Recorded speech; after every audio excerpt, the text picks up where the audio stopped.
તમે બધા ટાટવાળા જાય છે, કોઈ વાંધો નથી, તમારે તો આવવાનું જ છે. 2 પેરેગ્રાફ આવશે. કેટલા આવશે? અને 2ના 10-10 માર્ક હશે,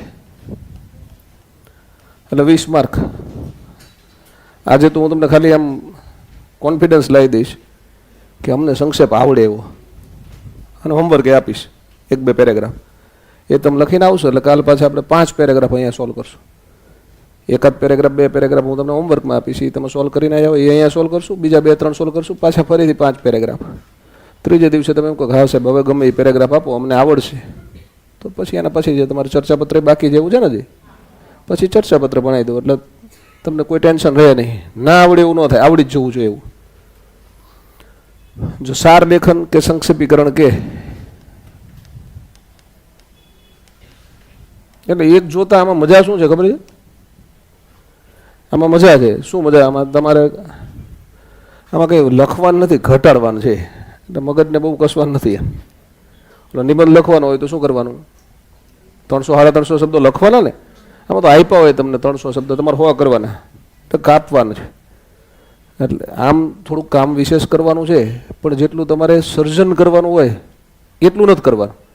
તમે થોડીક ટેકનિક સમજી ગયા તો તમને જવાબ લખતા આવડી જાય. અને સંક્ષેપીકરણ હોય, સાર લેખન હોય, ગુજરાતીમાં અને અંગ્રેજીમાં બધામાં જીપીએસસીએ 5 માર્કનું સંક્ષેપીકરણ હતું, એમાંથી મને 5 માર્ક આપ્યા હતા ઇંગ્લિશમાં, ગુજરાતીમાં નહીં. ઇંગ્લિશનું સંક્ષેપ છે મારું 2016નું મેન્સનું પેપર છે. મને અત્યારે મળશે તો એવું લાગશે તમારા ગ્રુપમાં હું શેર કરીશ. મને તો બીજા વર્ષે ખબર પડી હતી કે મારે 5માં 5 માર્ક છે. મેં તો પેપર જોયું નહોતું, કારણ કે રિઝલ્ટ આવી ગયું પછી તમે 50 રૂપિયા જીપીએસસીમાં ભરો ને, એટલે જીપીએસસી તમને તમારું પેપર મેલ કરે છે. તમારું મેં મેલ કરાવડાવ્યું હતું. 100 માર્કમાંથી મારે 66 માર્ક હતા ઇંગ્લિશ ડિસ્ક્રિપ્ટિવમાં, અને એ હાઈએસ્ટ 2-3-4 જણાનો હોય ને એવા માર્ક હતા. અત્યારે 150માંથી બધાને 66 આવતા હોય છે. અત્યારે 150 માર્કનું અંગ્રેજી આવે, ત્યારે 100માંથી 66 હતા. મને સંતોષ નહોતો, મને 70 આવવા જોઈએ મારી અપેક્ષા હતી. જીપીએસસી કહેવાય, એમ આપણે કંઈ કરી ના શકીએ. અને 66 હતા. બીજા વર્ષે ચેતન સરને પરીક્ષા દેવા જવાનું થઈ. હું તો ઓવરેજ થઈ ગયો એટલે પછી મારે દેવાનું થાય નહીં. સેકન્ડ યર ચેતન સર મેન્સ લખવા ગયા, એટલે આવીને પછી એને મને કીધું, મને કે ગયા વર્ષે જે પેરેગ્રાફ પૂછ્યો હતો ને એ જ પેરેગ્રાફ આ વર્ષે પૂછ્યો છે. અમે 16માં મેન્સ લખી હતી, 81માં મારો બર્થ છે, 16 એટલે મારા 35 વર્ષ પૂરા થઈ ગયા. અને ચેતન સર મારા કરતાં 1.5 વર્ષ 1.5-2 વર્ષ નાના છે, એટલે એને 17માં આપવા મળી. એટલે એ લખવા ગયા મેન્સ, એટલે આવીને મને કે જે પેરેગ્રાફ ગયા વર્ષે હતો ને એ જ પૂછ્યો છે. અને આ વખતે એ વર્ષે તો 150 માર્કનું થઈ ગયું, 15 માર્કમાં પૂછ્યો, તમારે 5 જ માર્કમાં હતો. એટલે મેં વાંચ્યો હતો, પણ મેં સારું વ્યવસ્થિત વાંચીને ગયો હોત ને તો મજા આવી જાય એમ. એટલે પછી મેં ચેક કર્યું, મને કે તારે ગયા વર્ષે 5માંથી 5 માર્ક હતા. મેં ચેક કર્યું, સાચું 5માંથી 5 માર્ક હતા. મેં વેરીફાઈ નહોતું કર્યું, પછી મારે કોઈ જરૂર નહોતું. મેં પેપર તો એટલે મંગાવ્યા હતા કે બીજા વર્ષે કોઈકને કામ લાગે એટલે મંગાવેલા હતા. તો આમાં હોય શું, તમારી ભાષામાં લખતા આવડતું હોવું જોઈએ. કાપકૂપ કરીને લખો ને તો માર્ક્સ આવે, પણ એ 10માંથી 3 આવે, 4 આવે. 2 લાઈન અહીંથી ને 1 લાઈન અહીંથી લખો ને તો એમાં 3 માર્ક આવે, એમાં વધારે માર્ક ના આવે. સારા માર્ક્સ લાવવા હોય તો શું કરવું પડે? તો તમારે પેરેગ્રાફને સમજવો પડે, અને તમારી મૌલિક ભાષામાં વાક્ય રચના શક્ય હોય ત્યાં સુધી બદલો તો વધારે સારું. અંદર હોય જ વાક્ય લખીએ તો એ સારું ન કહેવાય. વધારે માર્ક્સ લેવા છે, જ્યાં જરૂરી છે કે ભાઈ અંદરથી વાક્ય લેવું જ પડે એવું છે તો ભલે અંદરથી લ્યો. બાકી આપણી મૌલિક રીતે તમે અલગ એંગલથી શબ્દો એ જ વાપરો, કહેવાય એ જ માગો છો તમે, અને ટૂંકાવવાનું છે. તમને પરીક્ષામાં પૂછે છે સંક્ષેપ તો ગમે એ રીતે થાય, તમારે 1/3 કરવાનું હોય છે. એટલે સૂચના આપશે ઉપર કે નીચે આપેલા પેરેગ્રાફને 1/3 ભાગમાં સંક્ષેપ કરી અને શીર્ષક આપો. શીર્ષકની સૂચના ના આપે તો નહીં આપવાનું, ના આપે તો તમે આપો તો એમાં નુકસાન ન જાય. શીર્ષક આપવું જ છે એવું નક્કી કરો તો, પણ શીર્ષક આપવાનું ન કીધું હોય તો શીર્ષકના માર્ક ન હોય. શીર્ષક આપવાનું કીધું હોય તો 10 માર્કમાંથી 1 માર્ક કે 2 માર્ક એ લોકોએ નક્કી કર્યા હોય પેપર ચેક કરે, એ શીર્ષક ના હોય. નથી જ કીધું તો 10 માર્ક સીધા સંક્ષેપ ના હોય. આવી સૂચના હશે, તમને સૂચના લખી હશે. આપણે આવતીકાલે એવું હશે ને તો ગયા વર્ષે પૂછાયેલા પેરેગ્રાફ ઉપર ચર્ચા કરશું. 2023માં 4 પેરેગ્રાફ પૂછાણા હોય, ટાટ એસમાં 2 આવ્યા હોય, એચએસમાં 2 આવ્યા હોય. એ 4 પેરેગ્રાફ આપણે આવતીકાલે જોશું. આજે હું તમને થોડાક ધીમે ધીમે ક્રમે શીખવી દઉં, નાના પેરેગ્રાફ શીખવી દઉં, તમને કોન્ફિડન્સ આવી જાય. એટલે આવતીકાલે આપણે એ પેરેગ્રાફ જોઈશું, અને તમને એમાં આઈડિયા આવે કે કેમ જવાબ બનાવવાના.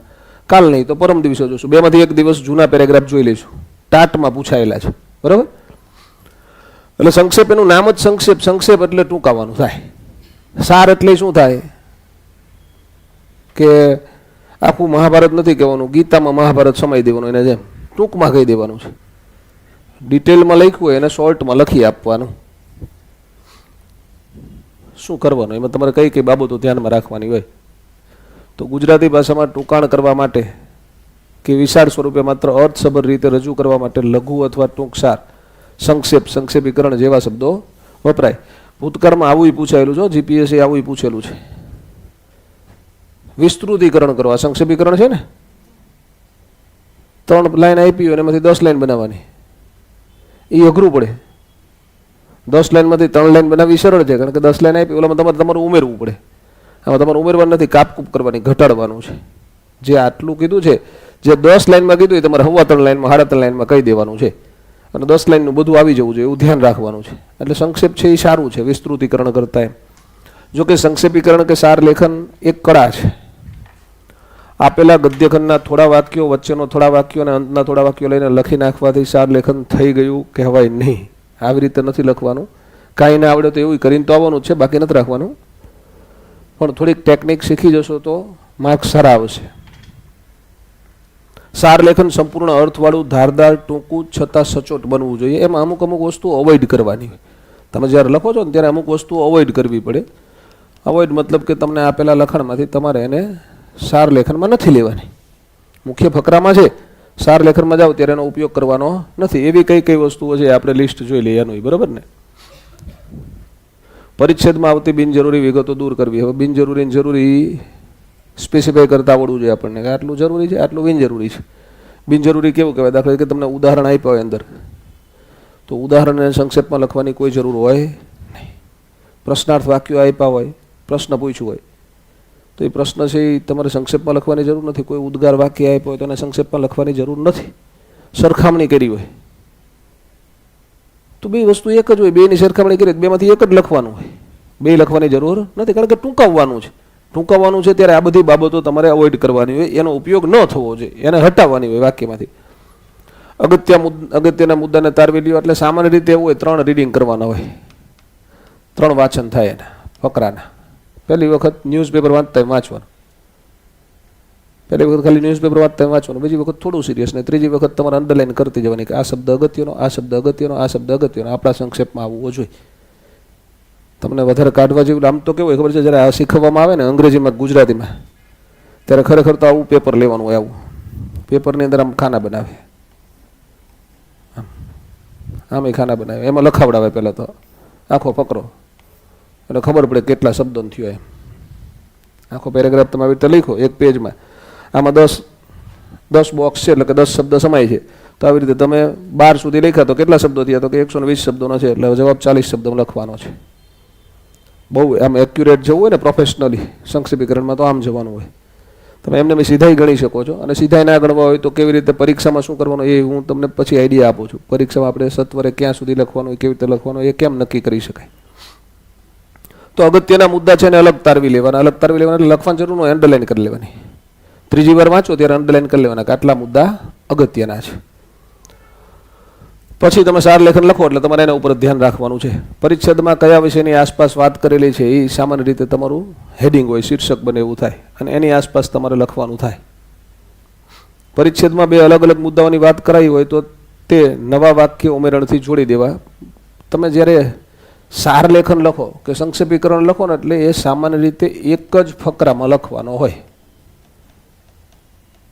એમાં ફકરા ના પડવાનો હોય, 2 પેરેગ્રાફ 3 પેરેગ્રાફ એવું ના હોય. સાર લેખન લખો છો, અંગ્રેજી હોય કે ગુજરાતી હોય, અંગ્રેજીમાં એને પ્રેસી રાઇટિંગ કે, ગુજરાતીમાં એને સાર લેખન કે, એક ફકરામાં લખવાનું.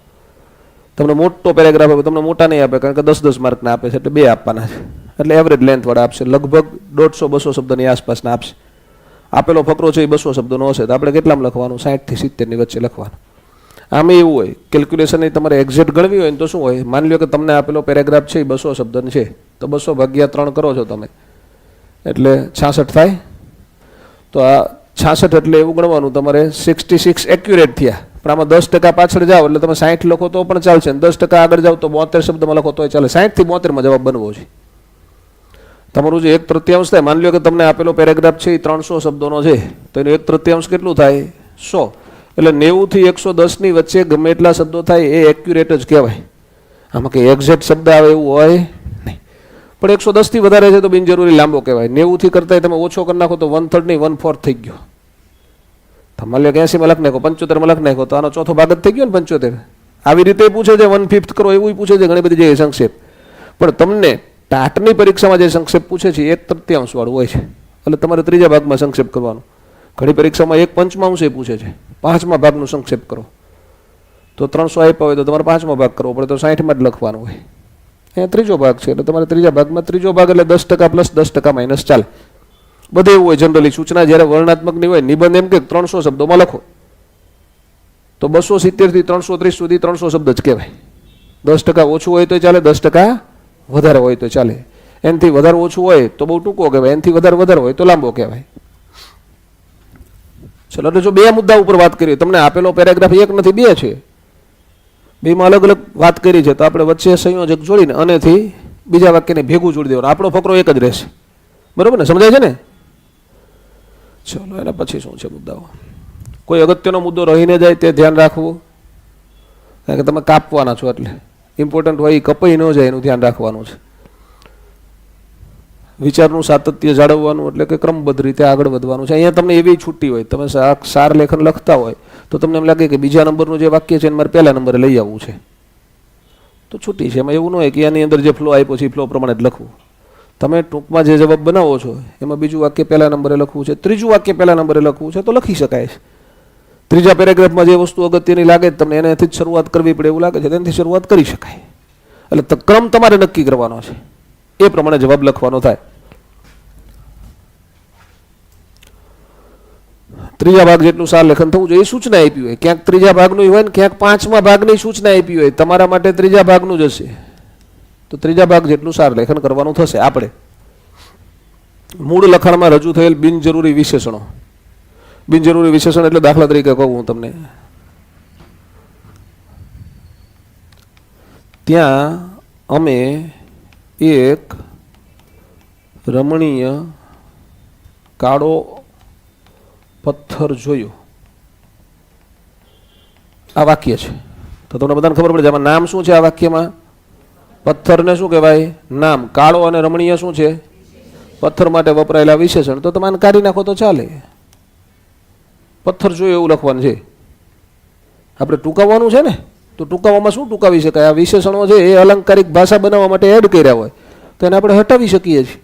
અલંકારિક ભાષાની એ જરૂર ન હોય, સીધી શટ ભાષામાં લખવાનું. શું કહેવાયું છે એ બધું આવી જવું જોઈએ. એટલે આમાં કહેવાનું અગત્યનું જોયું તું શું? પથ્થર. તો અગત્યનો મુદ્દો શું છે? પથ્થર. પથ્થર જોયો એવું લખવાનું છે. અમે પથ્થર જોયો. આટલી વસ્તુ આમાંથી આવી જોઈએ. જગ્યાએ નહીં લખો તો ચાલવાનું છે ત્યાં, કારણ કે આગળ કે પાછળ ક્યાંક એ જગ્યા આવી જ જતી હશે. તો એ વિશેષણ કાઢી નાખવાના છે, અલંકાર કાઢી નાખવાની છે. કહેવત આપી હોય, જેમ તમને મુદ્દો લખીને આપ્યો હોય, ફકરો લખીને આપ્યો એમાં લખ્યું હોય, જેમ કહેવાય છે કે ધોબીનો કૂતરો નહીં ઘરનો કે નહીં ઘાટનો, તો એ આપણે વંથડમાં લખવાની જરૂર ના હોય. એની આગળ પાછળ એકાદું વાક્ય લખ્યું હોય એને અનુરૂપ કહેવત લખી હોય, તો તમારે કહેવત છે એ વંથડમાં લખવાની નથી. કોઈ પ્રશ્નાર્થ વાક્ય આપ્યું છે તો એ વંથડમાં કાઢી નાખવાનું છે. કોઈ ઉદ્ગાર વાક્ય આપ્યું હોય તો એ વંથડ કરો છો ત્યારે કાઢી નાખવાનું છે. કોઈ દ્રષ્ટાંત આપ્યું હોય, દ્રષ્ટાંત એટલે ઉદાહરણ, તો એ વંથડમાં નીકળી જવાનું છે. આવું બધું વંથડમાં કાઢી નાખવાનું છે. વિશેષણ હોય તો કાઢી નાખવાના છે, તો જ ટૂંકું થાય, નહીં તો ટૂંકું થાય નહીં ને. સાહેબ ટૂંકું કેમ કરવાનું? તો ટૂંકું કરવા માટે આ બધું જ કાઢવાનું છે. આ બધું કાઢી નાખો એટલે શોર્ટ થતું જાય. હા,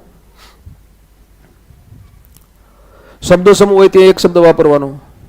શબ્દ સમૂહ આપ્યો હોય તમને તો શબ્દ સમૂહ પૂરો લખવાની જરૂર નથી, એને બદલે એક શબ્દ જ લખવાનો ને. શબ્દ સમૂહ છે એ વિસ્તૃતીકરણ છે, તમારે સંક્ષેપીકરણ કરવાનું છે, એટલે શબ્દ સમૂહ બદલે એક શબ્દ લખવાનો છે. જેમ કે આ થોડાક શબ્દ સમૂહના ઉદાહરણ આવ્યા, તમારે જવાબ આપવાના છે. ઇનામ કે શાબાશી બદલ આપવામાં આવતો પોશાક, આને શું કહેવાય? શું કહેવાય? સરપાવ. બધાને આવડવું જોઈએ. તમને સીધું પૂછે છે. શબ્દ સમૂહને બદલે એક શબ્દ તમને મુખ્ય પરીક્ષામાં પૂછે છે ને, અને પ્રિલિમમાં પૂછે છે. અને તમને બધાને તો એક એક બે બે પેજ આપીને તૈયાર કરાવડાવ્યું હતું ને. તમને રીડિંગ શેડ્યુલ આપ્યું શરૂઆતમાં. શું ના 3 મહિના રીડિંગ શેડ્યુલ આપ્યું હતું 90 દિવસનું. ટેસ્ટ લીધી હતી એકોર્ડિંગલી. સમાનાર્થી, વિરુદ્ધાર્થી, શબ્દ સમૂહ, કહેવત આવું વંચાવડાવરાયું હતું. એટલે જાણી જોઈને એવી ટેસ્ટ શેડ્યુલ બનાવીને આપ્યું તમને શરૂઆતમાં. યાદ છે કે ભૂલી ગયા બધા? એવું પહેલાં એવું ટેસ્ટ શેડ્યુલ, રીડિંગ શેડ્યુલ એવું આપ્યું હતું. અને એ મને ખબર છે મોટા ભાગના વિદ્યાર્થીઓ શબ્દ સમૂહ રૂઢિપ્રયોગ કહેવત સમાનાર્થી વિરુદ્ધાર્થી ગંભીરતાથી લેતા નથી. 10 પેજ આપી દો તો તમે ન વાંચી શકો, મને ખબર છે, પણ તમારી બેચ જ્યારે શરૂ થઈ ને ત્યારે આપણી પાસે સમય હતો એટલે એકોર્ડિંગલી રીડિંગ શેડ્યુલ બનાવ્યું હતું તમારું, અને એમાં સમાનાર્થીને 2 પેજ જાય, અંગ્રેજીમાંથી 1 પેજ જ આપ્યું મેં તમને. અમથા તૈયાર ના કરો પણ તૈયાર કરી શકો ને એટલે આવી રીતે આપ્યું હતું. છતાંય સાહેબ અમે શું કામ તૈયાર કરીએ? શું કહેવાય એને? સરપાવ કહેવાય. શું કહેવાય? સરપાવ. તો આવું ક્યાંક લખીને આપ્યું હોય તો આ બધું નહીં લખવાનું, એને બદલે શું લખી દેવાનું? સરપાવ. એટલે કામ થઈ ગયું ને આપણું. બીજા નંબરે શું છે? ધર્મવિધિમાં વપરાતી તાંબાની તાસક કે થાળી, એને શું કહેવાય? હા, તરભાણું કહેવાય. શું કહેવાય? તરભાણું. ભૂદેવ બોલ્યા કોઈ? નહીં તો વાંધો નહીં, ચાલો તું તો પટેલ છું, ભૂદેવ નથી. કોઈને ગણકાર્યા વગર જિંદગી પસાર કરનાર, જેનું જે થવું એ થાય, આપણે આનંદ કરવાનો, એને એવું કહેવાય. કોઈને ગણકાર્યા વગર, એને મસ્ત કહેવાય, મોજીલું કહેવાય. મોજીલું, મોજીલો, મોજીલી જે કહેવું હોય, બરાબર. જગતમાં ઈશ્વર છે જ નહીં એમ માનનાર તો નાસ્તિક. આવું ક્યાંક લખ્યું હોય તો આપણે એની બદલે શું લખી દેવાનું થાય? આ તો બધાને આવડે, જોયું, પણ એ પરીક્ષામાં ન પૂછે. સમયે સમય પ્રગટ થતું સામયિક.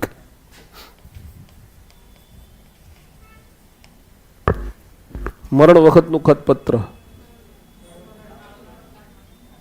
ખતપત્ર છે. મરે ત્યારે જે લખીને જાય વસિયત કહેવાય. શું કહેવાય એને? વસિયત કહેવાય. મરી જાય પછી લખો ને એ કાળોતરો હોય. હા, કોઈ ગુજરી જીવ હોય ને પછી તમે બોલાવો ને, કાણે બોલાવાના હોય, મોકાણે બોલાવાના હોય, જે પત્ર લખાય ને એને. હા, તો મરણ વખત એટલે મરતો હોય માણસ ત્યારે લખે એવું. તો ટૂંકમાં આ પ્રકારે શબ્દ સમૂહ એને બદલે એક શબ્દ મૂકો એટલે આને શું કર્યું કહેવાય? સંક્ષેપ જ કર્યું કહેવાય. જ્યાં શબ્દ સમૂહ આવે ત્યાં આ પ્રકારે પ્રક્રિયા કરવાની થાય. પુનરાવર્તન પામતી વિગતો કાઢી નાખવી. એકને એક વાત બીજી વાર કરી હોય, એકવાર આમ આગળથી લઈ ગઈ, બીજી વાર પાછળથી લાયા હોય, તો આપણને ખબર છે કે બેમાં એક જ વસ્તુ કીધી છે તો રિપીટ કરવાની નથી. વ્યક્તિગત વિચારોને સાર લેખનમાં ક્યારેય ઉલ્લેખ થઈ શકે નહીં. તમે ક્યારેય આવું ના લખી શકો, મારા માનવા પ્રમાણે. એ ઘરે રાખવાનું, જવાબમાં ના જાય.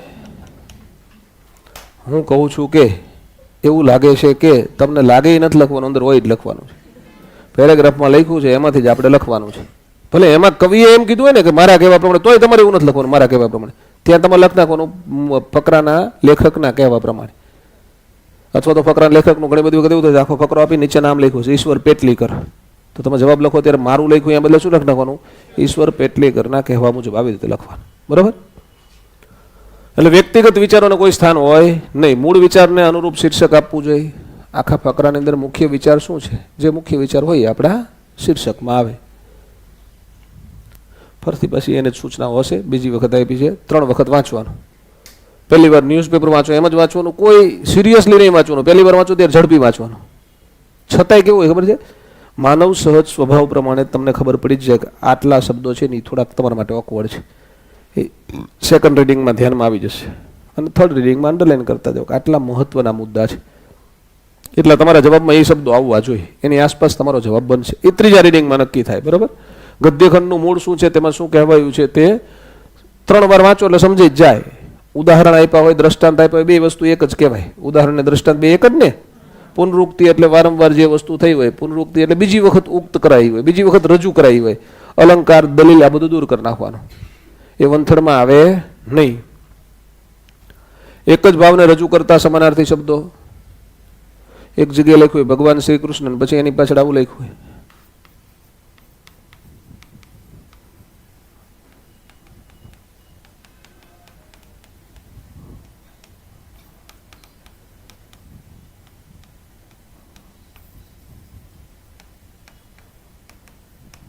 આવું વાક્ય આપ્યું હોય, ભગવાન શ્રી કૃષ્ણ ગોકુળનો ગોવાળિયો ખૂબ જ દયાળુ છે.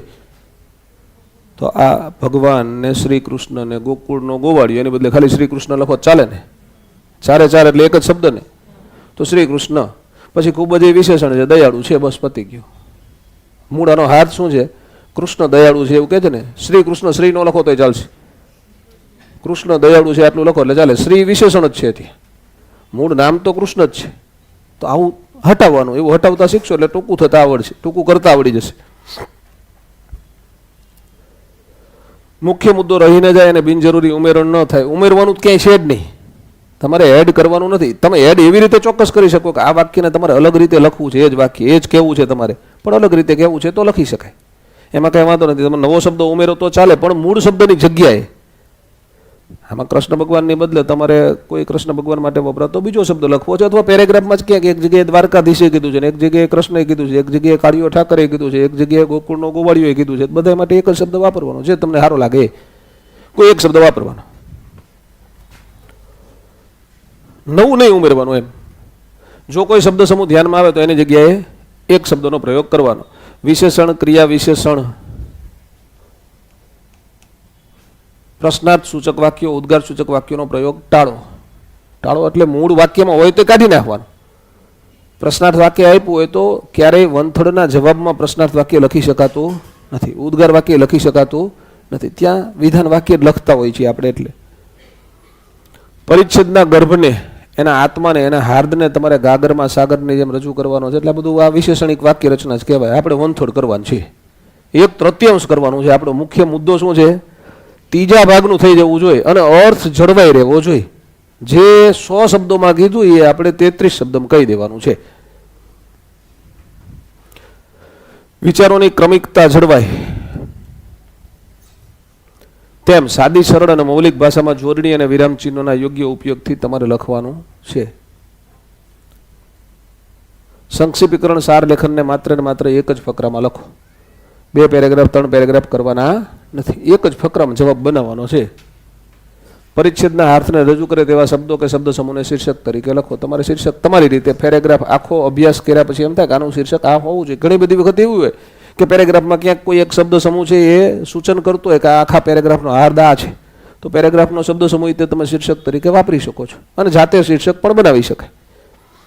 શીર્ષકમાં વાક્ય ના હોય, સામાન્ય રીતે શીર્ષક છે એ શબ્દોનું બનેલું હોય, એમાં પૂર્ણ વાક્ય લખવું એવું જરૂરી હોતું નથી.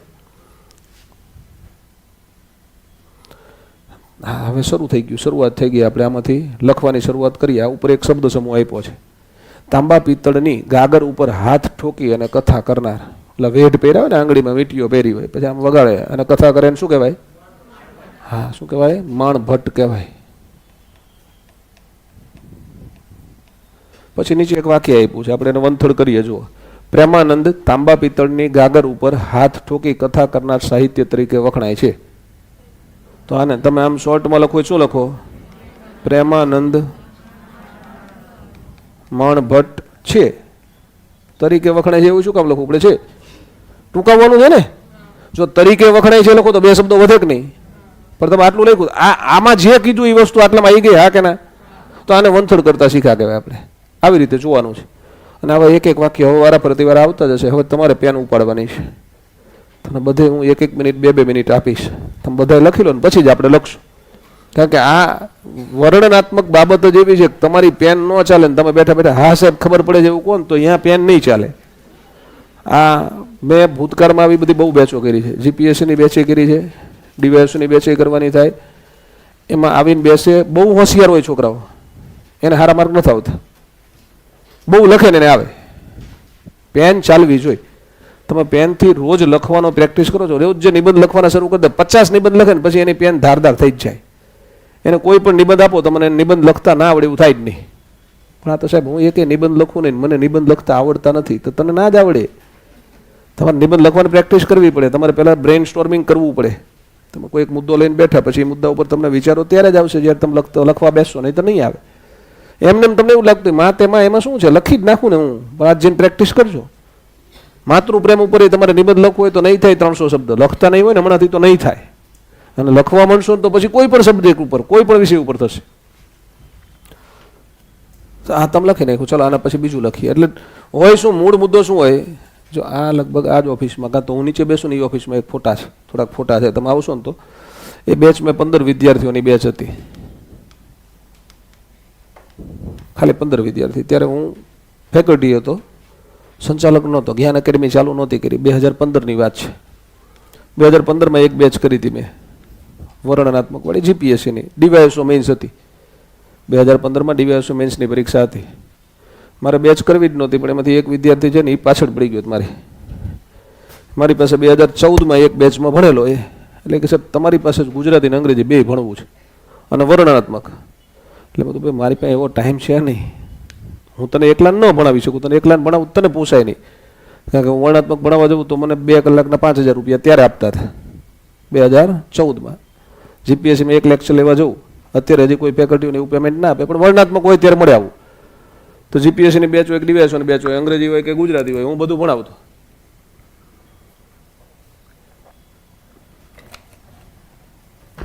હું તો ઇતિહાસે ભણાવતો, વર્ણનાત્મક બધું ભણાવતો, GK ડિસ્ક્રિપ્ટિવ લખતા શીખડાવતો. એટલે મને વર્ણનાત્મક હોય તો હું એવું કહી દઉં, કોઈને બીજાને ના બોલાવો હોય તો ચાલશે, હું એકલો બધું ભણાવી દઈશ. ઇતિહાસ વર્ણનાત્મક એ શીખવી દઈશ, ભૂગોળ વર્ણનાત્મક એ શીખવી, બધું શીખવી દઈશ. ગુજરાતી અને અંગ્રેજી તો હું ભણાવું જ છું, એટલે કોઈ સમસ્યા જ નથી. તો 15 વિદ્યાર્થીઓને એક બેચ મેં કરેલી. એ 15માંથી 14 જણા નોકરી કરતા હતા, એટલે કાં તો ઓફિસ આસિસ્ટન્ટ હતા, કાં તો તલાટી હતા, કાં તો ક્લર્ક હતા, અને ટ્યુશનમાં આવતા. સવારનો સમય હોય, કાં તો સવારનો હોય, સાંજનો સમય હોય, નોકરી પછીનો. અને વધારે ભણવાનું નક્કી કર્યું ને તે દિવસે બધા રજા મૂકી દીધી હોય. હું એમ કહી દઉં કે આપણે સોમવારે ભણશું 3 વાગ્યાથી 6 વાગ્યા સુધી, એટલે બધા અડધી રજા મૂકીને આવી ગયા હોય. તો એ 15 નાનો એવો ક્લાસ હતો, એક જગ્યાએ એક સંસ્થામાં વધારાનો ક્લાસ હતો ને, એ મેં ભાડે લીધો હતો. એમાં જઈને બેસી આવે ને એમાં ભણાવીએ. 15 વિદ્યાર્થીઓ બેસી શકે. એક ડેમો આપ્યો, બીજો ડેમો આપ્યો, ત્રીજે દિવસે લગભગ 25 જણા આવ્યા હતા. એટલે હું તમારે 15 ખુરશી હમાય છે, જે 15 જણાને બેસી શકાય એ 15 જણા બેસી જાઓ, બીજા બધા નહીં બેસાડીએ. બીજો કોઈ ક્લાસ કરી શકાય એવું નથી. અને ફી એ લગભગ મેં ત્યારે 10,000 રૂપિયા ફી લીધી તેની. એટલે 15 જણા બેસી ગયા, એ 15 જણાને ભણાયા. 15માંથી 8 જણા, એમાંથી 2 નાયબ મામલતદાર બન્યા અને 6 જણા DYSO બન્યા. અત્યારે તો બધા એસો થઈ ગયા છે, પ્રમોશન મળી ગયું છે એમને. DYSOને 5-6 વર્ષે પ્રમોશન મળી જાય, એસો બની જાય. અને બહુ સારી રીધમ ચાલતી હોય તો 5 વર્ષે એસો ને બીજા 5 વર્ષે એ અંડર સેક્રેટરી બની જાય, ક્લાસ 1 બની જાય, પ્રમોશન મળી જાય. અને એના ફોટા તમારે જોવા હોય તો આ 15ની બેચમાંથી કયા 8 જણા લાગ્યા તેના ફોટા મારી ઓફિસમાં, આ ઉપરની પટ્ટી છે ને, જે કાળા કાચ ઉપરની પટ્ટી, એવી પટ્ટીમાં મારી ઓફિસમાં છે, જમણી બાજુ. તે દુના વર્ષો પહેલી પ્રિન્ટ કઢાવી હોય એ બધા છે. હમણાં તો કોઈ ફોટા આપણે લગભગ કઢાવતા નથી હો. કોણ પાસ થયું એનું લિસ્ટ બનાવતા નથી. તમારું રિઝલ્ટ આવશે ને તમારા ગ્રુપમાં મેસેજ આવશે કે તમારે કેટલા માર્ક આવ્યા, તમે જણાવો. તમે તમારો ફોટો મોકલશો ને તમે ડિટેલ મોકલશો ને તો છપાશે. ઘણા પછી ફોન કરે મને, સાહેબ મેં ફોટો મોકલ્યો પણ મારો ફોટો આવ્યો નથી. ફોટો થોડોક લેટ મોકલ્યો ને આપણે પ્રિન્ટ બની ગયો, ડિઝાઇન બની ગયો, એટલે પછી એડ ન થાય. એમ સાહેબ કંઈક કરો ને મારો ફોટો એડ થાય, એટલે પછી હું પર્સનલ એક સિંગલ બનાવીને એને મોકલી દઉં. એટલે બસ અહીંયા કદાચ ન જોઈન્ટ થાય ક્યાંક, પણ એને પર્સનલ મોકલી દઉં, એટલે એને ક્યાંય પોસ્ટ કરવી હોય તો એ કરી શકે. એટલે તમારે એ જોવા થશે. પણ જોજો, એ 15માંથી બે મિત્રોની તુલના મારે તમને ચોક્કસ કહેવી છે. 2 મિત્રો એક સાથે આવતા, લગભગ કલોલથી કડીથી આવતા હતા, 2 એક સાથે જોબ કરતા. એમાં એક ભાઈ છે એ બહુ હોશિયાર હતો, લગભગ સંજય નામ હતું એનું. અંગ્રેજીમાં હેન્ડરાઇટિંગ એ મસ્ત, લખતાય સરસ આવડે, પણ મેં હોમવર્ક આપ્યું નહીં, કરે નહીં. બીજે દિવસે આવીને કીધું કે તમારે આ લેટર લખવાનો છે, તો એ નહીં લખે નહીં. અને એની સાથે લગભગ મુકેશભાઈ હતા, એનું અંગ્રેજી નબળું હતું, મુકેશ કરીને, મુકેશ ચૌધરી. પણ એ લખે રોજ, જેટલું કીધું એટલું લખે. આઈને લખીને ઘરેથી લખીને લાવે. તો મુકેશભાઈ છે એ નાયબ મામલતદાર છે, સંજયભાઈ પાસ નહોતા થયા. મુકેશભાઈ પાસ થયા હતા, સંજયનું અંગ્રેજી સરસ હતું પણ એ પાસ નહોતો થયો. 2 સંજય હતા, એક બીજો સંજય હતો એ DYSO બની ગયો છે, એનું અંગ્રેજી સારું જ હતું, એ DYSO છે. પણ આ 2 મિત્રો સાથે આવતા હતા, એમાંથી મુકેશભાઈ પાસ થઈ ગયા છે, સંજયભાઈ પાસ નહોતા થયા. અંગ્રેજી સારું હતું, ગુજરાતી સારું હતું, લખતા આવડતું હતું પણ લખવું નહોતું, લખતા નહોતા. ન લખે તો પાસ નથી થવાતું. વર્ણનાત્મકમાં તમારી પેન ત્યારે જ ચાલે જ્યારે તમે વિચારવાનું શરૂ કરો, અને વિચાર ત્યારે જ આવે જ્યારે તમે લખવાનું શરૂ કરો, નહીંતર વિચાર આવે જ નહીં. એટલે લખવું પડે, પ્રેક્ટિસ કરવી પડે. આને હું તમને 25-30 પેરેગ્રાફ આપીશ સંક્ષિપ્તીકરણના, 5-10 આપણે અહીંયા સોલ્વ કરશું. પછી તમને એમ થાય કે ના સાહેબ હવે રીધમ આવી ગઈ, એટલે હાર્ડ કોપીમાં બીજા પેરેગ્રાફ આપી દઈશ.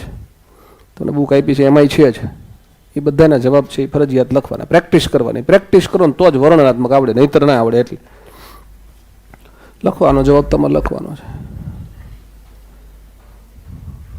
આ તો ઉપર શબ્દ સમૂહ આપ્યો છે, બુકની અંદર આ શબ્દ સમૂહ છે, પણ આપણે આ વાક્યને ટૂંકું કરવાનું છે. ભગવાન રાધા રમણ શ્રી કૃષ્ણ દુનિયાને ઉન્નતિનો નવો માર્ગ બતાવનાર મહાપુરુષ હતા. આને ટૂંકમાં લખવાનું છે, આ વાક્યને તમારે ટૂંકમાં લખો. આરામથી લખો, કોઈ વાંધો નથી, કોઈ જ ઉતાવળ નથી. તમે કોઈક સાહેબ આમાં બધાએ લખી લીધું એટલે હું લખાવડાવીશ, પેલા એક વાક્ય આવશે, પછી 2 વાક્ય ધીમે ધીમે આવશે, પછી 3 વાક્ય આવશે, પછી 4 વાક્ય આવશે, પછી 5 વાક્ય આવશે. આટલી પ્રેક્ટિસ તમે આજ કરી લેશો એટલે પછી એક મોટો પેરેગ્રાફ હોમવર્કમાં આપીશ.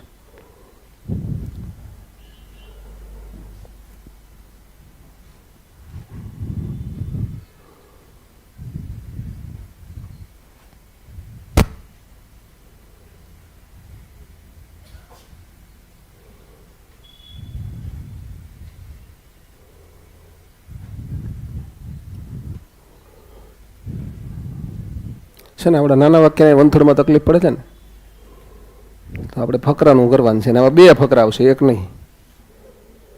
અને એ ફકરા છે ને એ તમારું ભવિષ્ય ઘડવાના છે, એ નક્કી છે. જોજો તમે જ્યારે ટાટની પરીક્ષા આપો છો દોસ્તો, ત્યારે અગત્યનું શું, તો ગુજરાતી વર્ણનાત્મક. તમારો વિષય અગત્યનો નથી હો, પોઈન્ટ ટુ બી નોટેડ. એની પાછળનું રીઝન જણાવો. બેન તાર કયો વિષય છે? અંગ્રેજી. બીજા અંગ્રેજીવાળા કેટલા છે? બહુ જાજા જો. એટલે અંગ્રેજીવાળાને એ કમ્પિટિશન કરશે ત્યારે બધાય અંગ્રેજીમાં MA હશે, પણ ગુજરાતી લખવાની આદત કદાચ ના હોય. અંગ્રેજીની તો હોય જ. અંગ્રેજીનું FYમાં આપ્યું, SYમાં આપ્યું, TYમાં આપ્યું, MA 2 વરા 5 વરા અંગ્રેજી લખ્યું હોય પેપરમાં. અંગ્રેજી લખવાની આદત હોય, ગુજરાતી ન લખ્યું હોય. હવે બધા અંગ્રેજીવાળાને ગુજરાતીનું એક પેપર લખવું પડશે. એમાં સ્પર્ધા હશે. અંગ્રેજી તો બધાય તૈયાર કરી નાખશે. અંગ્રેજી તમારી માસ્ટર ડિગ્રી અંગ્રેજીમાં છે એટલે. તાર કયો વિષય છે બેન? ગણિત વિજ્ઞાન. MSc નથી તો હવે ટાટ S આપશે બેન. તો એને BSc કર્યું છે ને B.Ed કર્યું છે, તો એની સાથે જે ટાટ S ગણિત વિજ્ઞાનમાં આપશે બધાએ BSc B.Ed કર્યું છે, એટલે બધાને ગણિત વિજ્ઞાન તો સારું આવડે જ છે. તકલીફ ગુજરાતીમાં જ હશે. એટલે આ પેપર રહ્યું તમારા બધા માટે તમને શિક્ષક બનાવનાર અથવા શિક્ષક બનતા અટકાવનાર ગુજરાતી વર્ણનાત્મક હશે. 5 માર્ક વધારે આવી ગયા તો સરકારી સ્કૂલ મળી ગઈ. 5 માર્ક ઓછા આવ્યા તો ગ્રાન્ટી નેટમાં જવું પડશે. અને હજી પાછા 5 માર્ક ઓછા આવ્યા ને તો ગુજરાતની બોર્ડરે જવું પડશે. નોકરી જોઈએ છે તો એવું કરવું પડે. એનાથી 5 માર્ક ઓછા આવ્યા તો મેરિટમાં નહીં આવો. અને બધો ખેલ આના જ હશે. એટલે ગુજરાતી વર્ણનાત્મક જેટલું સ્ટ્રોંગ થશે એટલું તમારું મેરિટ સ્ટ્રોંગ થશે. કારણ કે અહીંયા તમે ડિફરન્સ ક્રિએટ કરી શકશો. માની લો તમારે 75 માર્ક આવ્યા, તમારો મિત્ર કોમ્પિટિટર છે એને 60 માર્ક આવ્યા, તો 15 માર્કનો ગેપ તમારા વિષયમાં નહીં હોય. કારણ કે ગણિત વિજ્ઞાન બધાને આવડતું હશે. તો ગણિત વિજ્ઞાનમાં જે સિલેક્ટ થઈ બધાના 70 થી 80 ની વચ્ચે માર્ક હશે. આવડો મોટો ગેપ ત્યાં નહીં હોય. અને અહીંયા તમે ગેપ ક્રિએટ કરી શકો છો. જેટલું સારું ગુજરાતી વર્ણનાત્મક શીખશો એટલા સારા માર્ક્સ આવશે. હા, બોલો શું જવાબ લખ્યો? કોઈ એક જણ કે મને. જો આ ભગવાન ને રાધા રમણ ને મૂળ તો એક જ છે ને, શ્રી કૃષ્ણ. એટલે શ્રી કૃષ્ણ એક શબ્દ લખશો એટલે ચાલશે. પછી દુનિયાને ઉન્નતિનો માર્ગ બતાવનાર મહાપુરુષ એટલે શું કહેવાય? શબ્દ સમૂહને બદલે એક શબ્દ આપો. હા, ઓપ્શન વાળી પ્રક્રિયાઓ શરૂ થઈ ને પછી તકલીફ પડવાની શરૂ થઈ. મગજ કામ કરતા બંધ થઈ ગયા. ઓપ્શન આપે જ નહીં, તરત જવાબ આવડે. તરત સાહેબ ઓપ્શન આપો ને. નથી આપતા. ઓપ્શન નથી આપવા. ગુજરાતી વર્ણનાત્મક છે એમાં ગ્રામરમાં ઓપ્શન નથી આપતા હો. ગુજરાતી વર્ણનાત્મકનું ગ્રામર હોય એમાં ઓપ્શન મળતા નથી. એમાં પેનથી લખવાનું જ હોય છે. શું કહેવાય? કોને આવડે છે? હા, શું કહેવાય? બરોબર છે, યુગ પુરુષ કહેવાય. બરોબર છે. તો યુગ પુરુષ એવું કહેશું આપણે એને. તો તમારે દુનિયાને ઉન્નતિનો માર્ગ બતાવનાર મહાપુરુષની જગ્યાએ શું લખવાનું છે? યુગ પુરુષ. એટલે હાવ શોર્ટમાં લખવું શું લખાય? શ્રી કૃષ્ણ યુગ પુરુષ હતા. 3 શબ્દો થયા. ઉપર 1 2 3 4 5 6 7 8 9 10 11 12 હતા. તો તમે 3માં જવાબ લખ નાખ્યો. એટલે 1/3 નહીં, 1/4 થઈ ગયું. અને પાછું એવું જ હોય, અમુક જગ્યાએ 1/2 થતું હશે, અમુક જગ્યાએ 1/5 થતું હશે. એવરેજ 1/3 કરવાની છે. આખો પેરેગ્રાફ આપ્યો છે, પેરેગ્રાફ તમારે 1/3 લખવાનો છે. એટલે બધા શબ્દ સમૂહ હોય એવું ના હોય. આ તો શબ્દ સમૂહના આધારે તમને પ્રેક્ટિસ કરાવડાવું છું. શબ્દ સમૂહ નહીં હોય તો ઉદાહરણ હોય, ઉદાહરણ ના હોય તો પ્રશ્નાર્થ વાક્ય હોય, પ્રશ્નાર્થ વાક્ય ના હોય તો ઉદ્ગાર વાક્ય હોય, ઉદ્ગાર વાક્ય ના હોય તો દ્રષ્ટાંતો આપ્યો, કમ્પેરિઝન કરીએ, 2-3 દ્રષ્ટાંત આપે, 3 કાઢી નાખવાના હોય. આપણે શોર્ટમાં બતાવવાનું એને. એટલે એવી રીતે 1/3 થાય. જોઈએ પછી આપણે ક્રમે તમે મોટા વાક્ય તરફ જઈએ છીએ. નિયમિતપણે પ્રમાણસર ભોજન કરનાર. જયેશ એટલે કોણ? તો નિયમિતપણે પ્રમાણસર ભોજન કરનાર ખૂબ જ દુબળો વિદ્યાર્થી. આપણા જયેશ સર જો પહેલાં એવા જ હતા, પણ હવે તો આમ અટ્ટાકટ્ટા થઈ ગયા. વજન વધી ગયો છે, પણ પહેલાં આવા હતા. તમારે આનું 1/3 લખવાનું. ચલો લખો.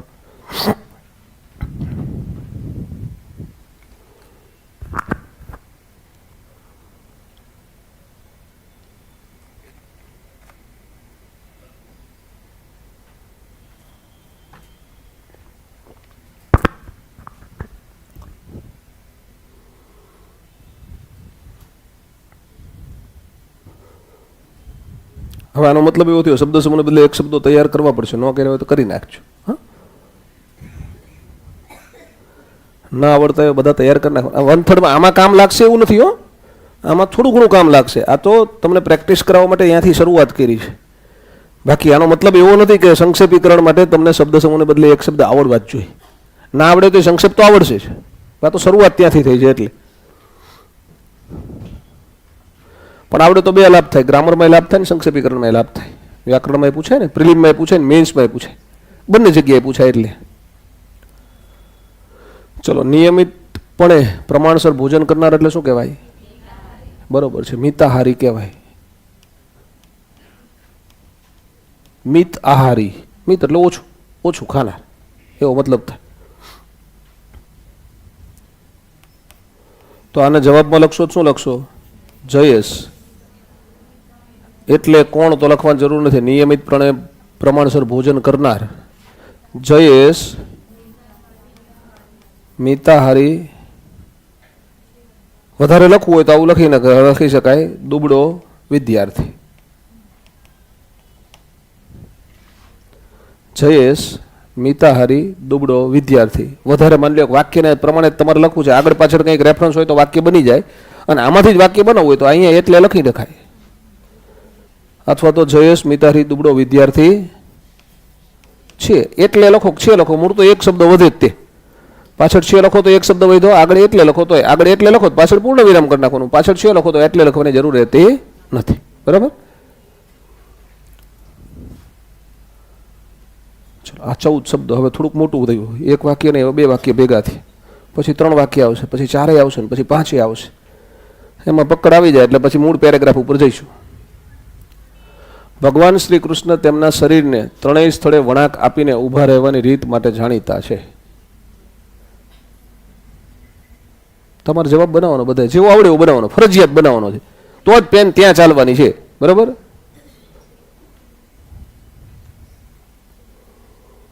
હા, તમને એમાંથી કંઈ ના આવડતું હોય કંઈ નહીં, તમારી રીતે ટૂંકમાં લખવાને, આને ટૂંકમાં લખવાનું છે. જેમ તમને સારું લાગે એમ લખો.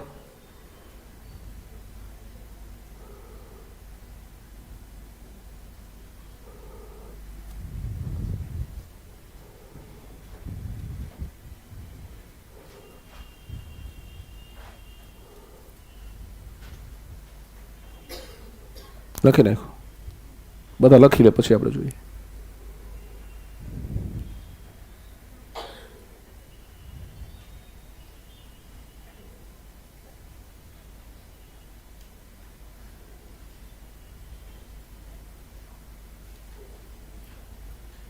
લખવું તમારે જ પડશે. હો, તમારી બદલે હું લખું ને ચાલતું હોય તો આમ કોઈ સમસ્યા નથી, પણ તમારી બદલે હું ખાઈએ લઈશ તો પછી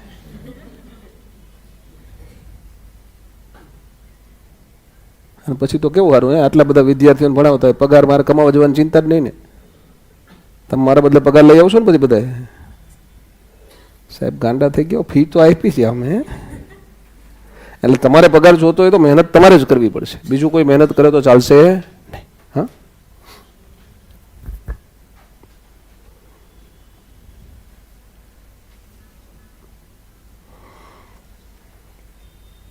ભગવાન વિશેષણ કહેવાય એટલે તમે શ્રી કૃષ્ણ એવું જ લખવાના છો. બરોબર ને? ભગવાન એવું નહીં લખીએ, એની પાછળનું રીઝન છે ભગવાન એટલે બધા ભગવાન કહેવાય. શ્રી કૃષ્ણ એટલે કૃષ્ણ ભગવાન જ કહેવાય. એટલે આપણે લખવાનું શ્રી કૃષ્ણ જ છે. પછી તેમના શરીરને 3 સ્થળેથી વળાંક આપીને ઊભા રહેવાની રીત એટલે શું કહેવાય? એને શું કહેવાય? બરોબર છે, ત્રિભંગી કહેવાય. શબ્દ સમૂહને બદલે એક શબ્દ છે. માટે જાણીતા છે એટલે તમે જે લખવું હોય માટે જાણીતા છે એવું લખશો તો ચાલશે, અથવા તો શ્રી કૃષ્ણની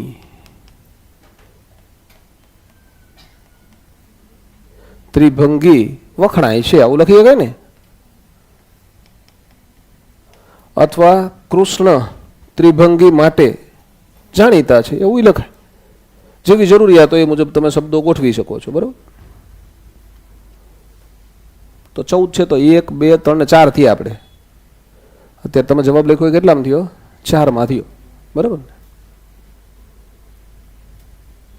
હવે અહીંયા 2 શબ્દ સમૂહ આવ્યા એક વાક્યમાં. નીચે વાક્ય છે, તમારે આને ટૂંકું કરવાનું છે. એમાં 2 શબ્દ સમૂહ છે. તમે આનો જવાબ લખશો. ટૂંકું કરતા ના આવડતું હોય, શબ્દ સમૂહ ના આવડતા હોય તો કોઈ ચિંતા નથી કરવાની. આ પેરેગ્રાફ છે, આ પેરેગ્રાફને તમે ટૂંકમાં લખવાની છે. ફરી પાછી તમને 2-4 મિનિટ આપી, બરોબર? આરામથી લખો, શાંતિથી વિચારીને લખો.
છે ને, 2-2 લાઈન ટૂંકી કરવી હોય તો વિચાર કરવા પડે છે ને.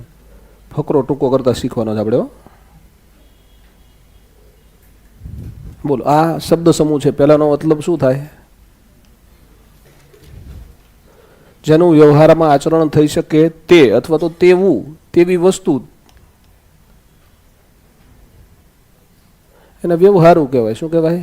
વ્યવહારુ. સૂચના કે આદેશ પ્રમાણે કરે તેવું, એટલે આ વ્યક્તિ હોય. હા, એ કેવા કહેવાય? કહ્યાગરા. કહ્યાગરુ આવું લખાય ને. વ્યક્તિ હોય, માણસ હોય તો કહ્યાગરો, સ્ત્રી હોય તો કહ્યાગરી, નિર્જીવ હોય તો કહ્યાગરુ, આવું કહેવાય. બરાબર? તો જો, જેનું વ્યવહારમાં આચરણ થઈ શકે તેવી વસ્તુઓ ને સૂચના કે આદેશ પ્રમાણે કરે તેવી વ્યક્તિઓ તરત અનુસરે છે. એટલે વ્યક્તિને આગળ લાવવી પડે આમાં. એટલે કેવું લખાય? કહ્યાગરા વ્યક્તિઓ વ્યવહારુ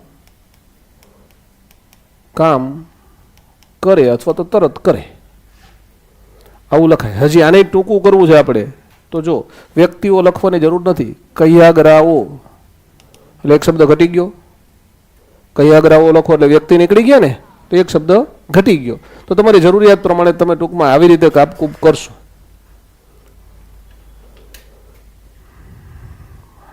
હા, હું લખું એ તમને કામમાં નહીં આવે. તમે લખતા શીખો ને એ જ તમને કામમાં આવશે. તમારે લખતા શીખવાનું છે. તમારી પેન ચાલતી થઈ જવી જોઈએ, એટલે તમને લાભ થવાનો છે. બરાબર? હવે થોડુંક 3 વાક્ય ભેગા થયા. તમારે ટૂંકું કરતા શીખવાનું છે ને, એટલે પછી આના પછી 4 વાક્ય આવશે, પછી 5 વાક્ય આવશે, પછી એકાદ પેરેગ્રાફ લઈશું, મૂળ પેરેગ્રાફ જેવો કહેવાય એવો.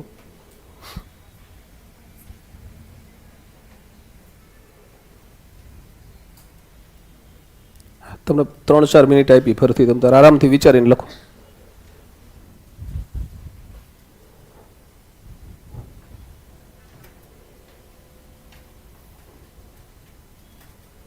અને તમને આ સંક્ષેપીકરણ શીખવું છે ને, એ કોઈ બુકની અંદર આવી રીતના ક્રમમાં બેઠું ક્યાંય ના આપ્યું હોય. આ તમને શીખવવા માટે મેં ગયા વર્ષે આવા બધા વાક્યો બનાવ્યા હતા, એ જ સીધા હું લઈ આવ્યો છું. અત્યારે બનાવવા હોય તો હું થોડીક વાર બેસું તો મને આવું બધું ફાવે છે, આ બનાવી નાખું અને તમારે પ્રેક્ટિસ થાય. પ્રેક્ટિસ થાય એટલે આવડે.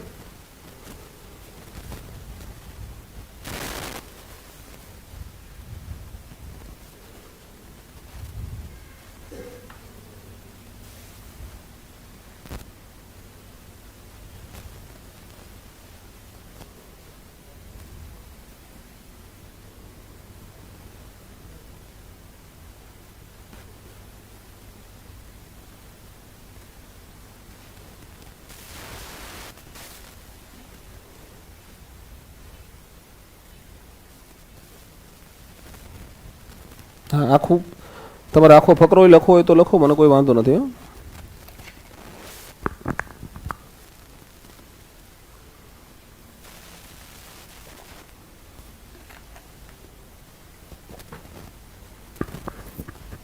હવે તમારામાંથી કોઈક લખાવે ને એવી રીતે લખશું આપણે. હજી લખી લ્યો, બધા લખી લ્યો પછી, એટલે બધા અલગ અલગ રીતે કેમ વિચારો છો ને એ ખબર પડે. એટલે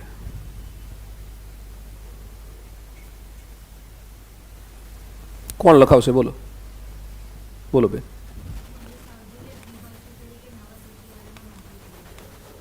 મહેશ આહાજોલિયા દ્વિભાષી તરીકે. પછી શું કીધું બેન? આમાં તો જૂના લખ્યું, ક્યાંય નવા લખ્યું જ નથી બેન. આ જૂના સચિવાલયનું જ નામ છે. હું લખી નાખું ને, અહીંયા તમે કીધું એમ જ લખું જ જવાબ.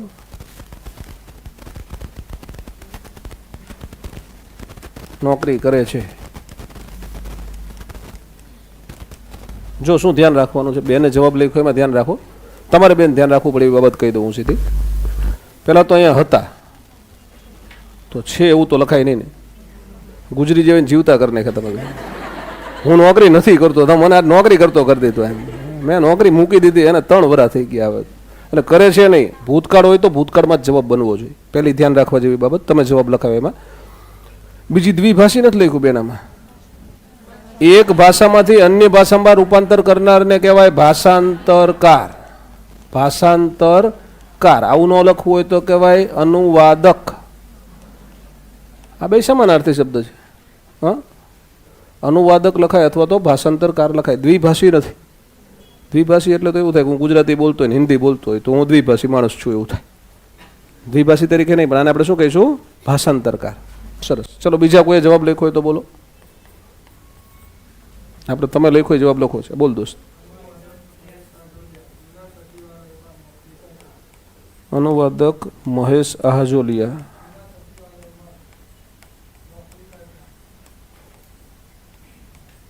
જૂના સચિવાલયમાં નોકરી કરતા. સરસ. ચલો, હજી ત્રીજા કોઈએ લખ્યો છે જવાબ? મને કહો તો.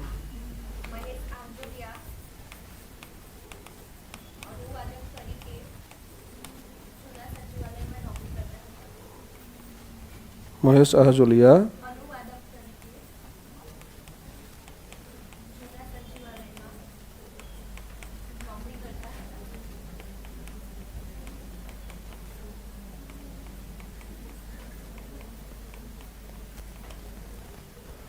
સરસ. હવે કોઈ લખાવશે ને? ચોથું એકાદ લખાવું હોય તો લખીએ આપણે, પછી ઉપર જવાબ લખી દઈશું આપણે.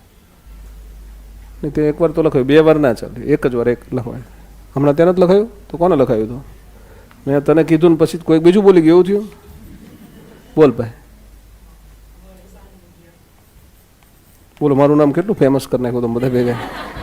પછી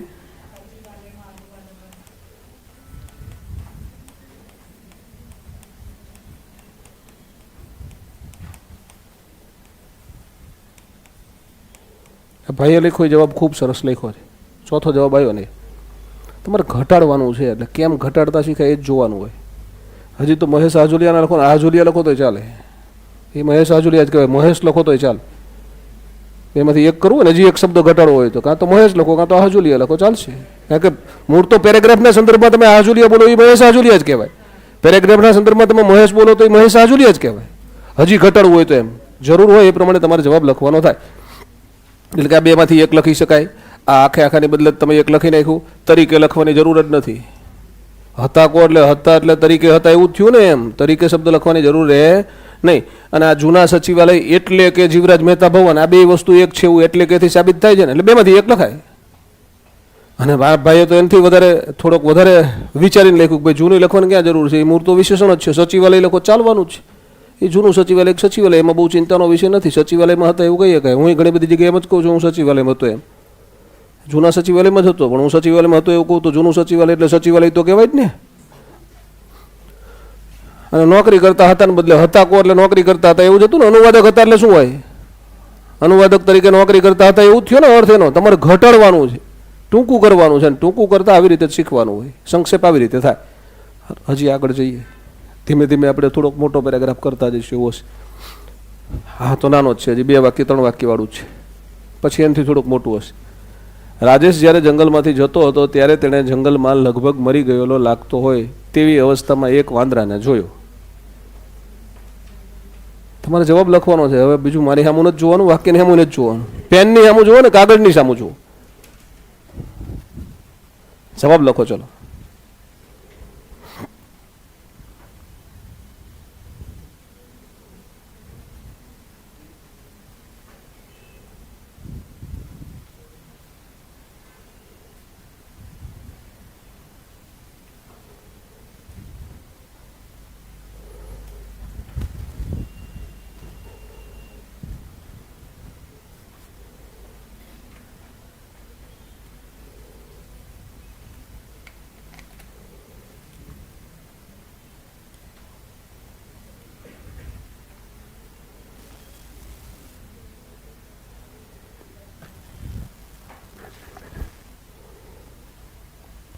લખી નાખ્યું તે?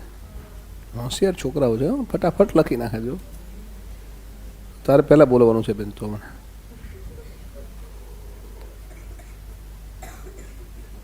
બોલ શું લખ્યું એટલે.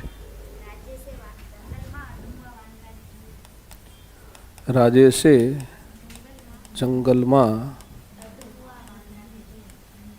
અધમુવા વાંદરાને જોયો. ચલો આના સિવાય કોઈ અલગ લખ્યું હોય ને કહેવા જેવું લાગતું હોય તો બોલો, આપણે લખીએ.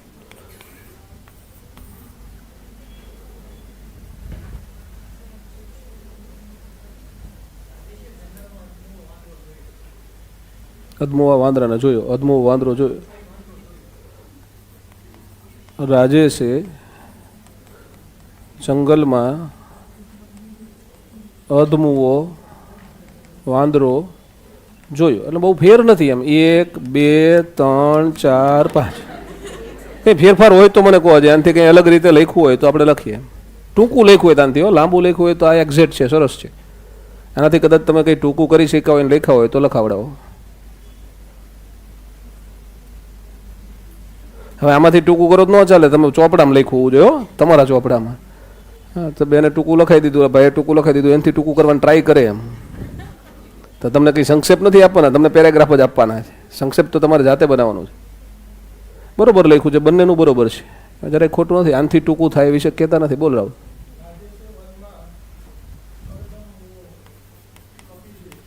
રાજેશે વનમાં અધમુવો કપી જોયો. મૂળ તો એને જ થયું ને ભાઈ. હવે 1 2 3 4 5 4 શબ્દમાં લખતા હોય તો બોલો. કોઈ 4 શબ્દ લખ્યું છે નહીં તો આ બરોબર છે. એ કપી રાખ કે વાનર રાખ, એમાં કંઈ ફેર નહીં. અક્ષર નથી ગણવાના, શબ્દ ગણવાના છે. જોજો તમે સંક્ષેપ કરો ત્યારે અક્ષર નથી ગણાતા, શબ્દો ગણાય છે. શબ્દ શબ્દમાં ખબર પડે છે ને. આને કેમ ગણવાનું થાય? 1 2 3 4 5 6 7 8 9 10 11 12 13 14 15 16 17 18 18 શબ્દો છે આમાં. તમારે 6 શબ્દમાં લખવાનો, તમે 5 શબ્દમાં લખ્યું એનાથી સારું કંઈ ના હોય. બહુ સરસ લખ્યું છે. શબ્દ ગણવાના, શબ્દ. એટલે કપી લખ કે વાંદરો લખ કાંઈ વાંધો નથી. વાનર રાજ લખો તો ચાલશે. મૂળ તો તમારે શું જોવાનું છે? શબ્દ જોવાનો છે. વાનર છે કે કપી છે, બે એક શબ્દ તો કહેવાય છે. બરાબર, સરસ. પછી જુઓ ચલો.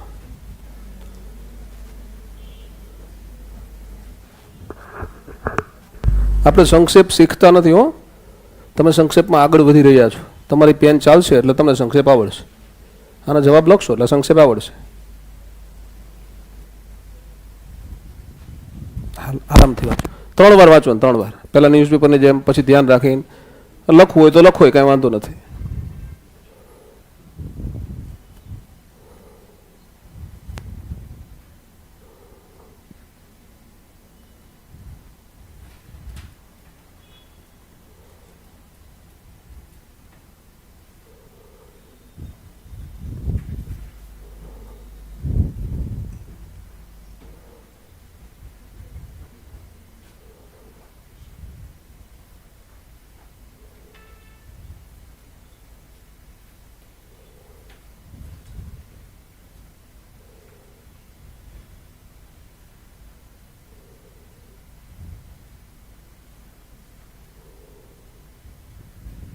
તમે આજનો કાલનો અને પરમ દિવસનો આપણે 3 લેક્ચર લઈશું. 3 લેક્ચર વ્યવસ્થિત ભણશો ને તો તમને સંક્ષેપમાં લગભગ પકડ આવી જશે. તમારે પાસે ગમે એવું સંક્ષેપ આવે, ગમે તે વિષય હોય, તમારો કોમર્સ હોય, સાયન્સ હોય, આર્ટ્સ હોય, અંગ્રેજી હોય, ગુજરાતી હોય, હિન્દી હોય, સંસ્કૃત હોય, આપણને લખતા આવડી જશે. એવું લાગે છે ને ધીમે ધીમે આવડશે એવું? સાહેબ હજી ખબર નથી પડતી કે ખબર પડે છે કે ખબર નથી પડતી? એટલે જ લખવાનો સમય આપું છું તમને. હું સીધો લખાઈ દઉં તો તમને લાભ ન થાય. તમે લખો તો જ લાભ થાય.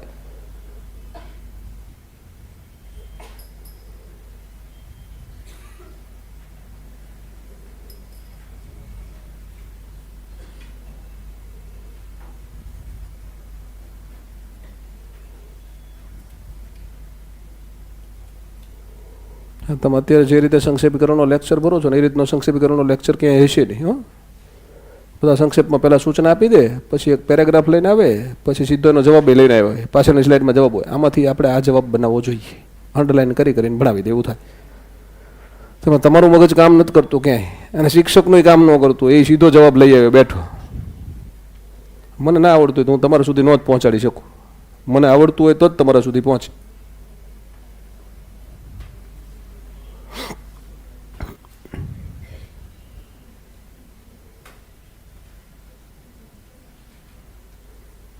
ચલો, કેટલા શબ્દો છે આપણે ખાલી અંદર લગાવી દઈએ. 1 2 3 4 5 6 7 8 9 10 11 12 13 14 15 16 17 18 19 20 21 22 23 24 25 26 27 28 29 30 31 32 33 34 35 36 છે. જો પરીક્ષક સારા હશે, તમારું પેપર કાઢનાર સારા હશે ને, તો તમને શબ્દો લખીને આપશે. ફકરો આપ્યો હશે ને, કૌંસમાં શબ્દ લખ્યા હશે કે 217 શબ્દમાં ફકરો છે, તમારે ગણવા ના પડે. બાકી આપણે શું કરવાનું ખબર છે?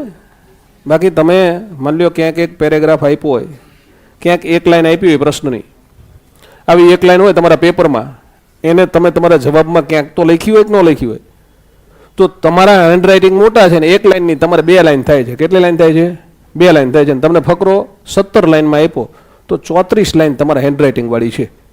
એટલે તમારે હવે જવાબ 11 થી 12 લાઈનમાં લખવાનો છે, આવું મગજમાં રાખવાનું. તમારે તમારો આઈડિયા અજમાવો છે તો કેમ અજમાવશો તમે? અથવા તો એક લાઈન છે, તમારા હેન્ડરાઇટિંગ એવરેજ સાઇઝના છે, તો તમે એક લાઈનની 1.5 લાઈન કરો છો. એક લાઈનની કેટલી લાઈન થાય છે? 1.5 લાઈન. 17 લાઈન આપી છે તો તમારે 17 લાઈનની 1.5 લાઈન ગણવાની હોય. એટલે 17 + 8 18 19 20 3 23 23.5 લાઈનનો પેરેગ્રાફ છે એવું સમજવાનું, એનું 1/3 કરવાનું. એટલે એનો ત્રીજો ભાગ, એટલે તમારે 8 લાઈનમાં જવાબ લખવાનો છે. તમારા હેન્ડરાઇટિંગ પ્રમાણે તમે કેવી રીતે એવરેજ કાઢશો, તો આ રીતે એવરેજ નીકળશે. તમારે જવાબ કેટલી લાઈનમાં લખવાનો છે એમ, બરાબર? આપણે અંદાજે 12 લાઈન 12 શબ્દમાંનો જવાબ લખવાનો થાય. કોણ કોણ અગત્યનું છે આમાં? તો કે મીના અગત્યની છે, ધર્મિષ્ઠા લખવાનું છે, પછી ગાઢ મિત્રો છે. મિત્ર શબ્દ વાપરવો હોય તો વાપરજો, ના વાપરો તો કોઈ સમસ્યા નથી. વાત આ બેની છે, એ બેનો ઉલ્લેખ આવી જાય એટલે ચાલશે. પછી એકાદ વર્ષ પહેલા તેઓ બંને રાજસ્થાનમાં આવેલા. રાજસ્થાન કહેશો તો ચાલશે, રાજસ્થાની ન લખો ને માઉન્ટ આબુ સીધું લખ દો તો માઉન્ટ આબુ રાજસ્થાનમાં જ હોય, એટલે રાજસ્થાનમાં આવેલું માઉન્ટ આબુ એવું લખવાની જરૂર રહે નહીં. પછી પ્રવાસનો ઉલ્લેખ કરવો હોય તો કરવાનો થાય. આકાશ અને પાતાળ, પૃથ્વી જ્યાં મળતા દેખાય છે તે રેખા એટલે શું કહેવાય? ક્ષિતિજ કહેવાય. અને નજીકથી જોઈ હતી ને બદલે જોઈ એવું લખો એટલે જાય. તો ચલો, હવે તમે કોઈ કે લખાયેલો જવાબ, આપણે પહેલો જવાબ તમારો જ લખીએ. કોણ લખાવશે સાહેબ? હું લખાવું એવું કે એમ? છેલ્લી બેન્ચવાળી બેન લખે. મીના અને ધર્મિષ્ઠા.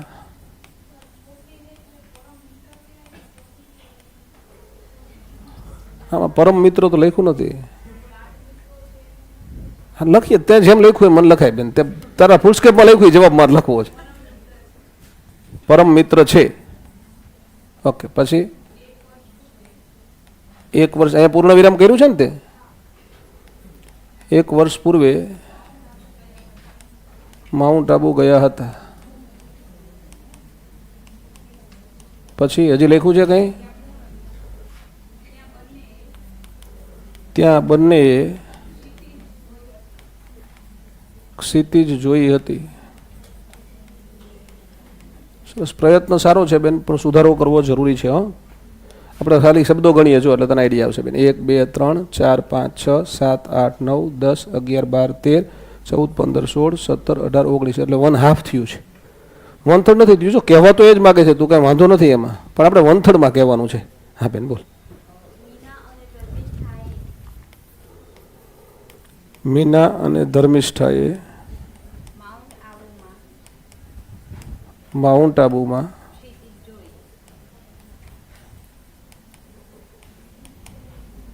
ક્ષિતિજ જોઈ. ચલો સરસ, સારું છે, આમાં બધું લગભગ આવી જાય છે, વાંધો નથી. હા, કદાચ પ્રવાસનો ઉલ્લેખ કરવો હોય તો આવું લખ નાખવાનું. મીના અને ધર્મિષ્ઠાએ માઉન્ટ આબુના પ્રવાસમાં ક્ષિતિજ જોઈ એટલે પૂરું થઈ ગયું, બધું લગભગ આવી ગયું, કંઈ બાકી નથી. હા, તમારે મિત્રોએ લખવું છે તો હજી વધારવું હોય તો આવું લખવાનું. મીના અને ધર્મિષ્ઠા નામની મિત્રોએ,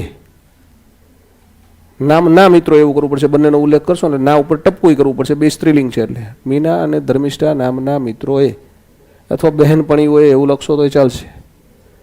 માઉન્ટ આબુના પ્રવાસમાં ક્ષિતિજ જોઈ એટલે બહેનપણી આવી ગઈ, મીનાએ આવી ગઈ, ધર્મિષ્ઠાએ આવી ગઈ, માઉન્ટ આબુના પ્રવાસે આવી ગયું અને ક્ષિતિજે આવી ગઈ, બધું આવી ગયું. બરાબર? હા બેન બોલ. હા ચાલે, બિલકુલ ચાલે. આબુ કરશો તોય ચાલશે, કંઈ વાંધો નથી એમ. પણ તમે શું છે, તમારી મર્યાદાની આસપાસ તમે આ જવાબ લખો છો તો 1, 2, 3, 4, 5, 6 અને 7 જ છે એટલે બહુ ચિંતા નથી. તમારે 12 સુધી તો લખી જ શકાય છે, એટલે વધારો રાખો તો ચાલવાનું છે એમ. જ્યારે તમને એમ થાય ટૂંકું કરવું જ પડે એવું છે ત્યારે એવું કરો તો ચાલે. એટલે આમાં તમે મિત્રોએ રાખશો, પ્રવાસ શબ્દ પણ રાખશો તો કોઈ સમસ્યા નથી. મીના અને ધર્મિષ્ઠા નામની બહેનપણીઓએ માઉન્ટ આબુના પ્રવાસમાં ક્ષિતિજ જોઈ એટલે બધું આવી ગયું, ઉપર લખ્યું છે એ બધું. બરાબર? હા, અમુક એમ કે ક્યારે લઈ ક્યારે સાહેબ ક્યારે જોઈ એ લખવું ન પડે, પણ એ બધું લખો તો 1/3 ના થાય. 1/3 કરવાનું છે, 1/3 કરવાનું છે, એટલે કંઈક ઘટાડવું તો પડે જ આપણે. બરાબર? નહીં એમ કે સાહેબ આમાં 1 વર્ષ પહેલાં લખ્યું છે, ક્યારે જોઈ થોડું આવ્યું આપણામાં, શું જોયું એ આવી ગયું ને, 1/3 કરવાનું છે એટલે. ચલો લખો પરથી.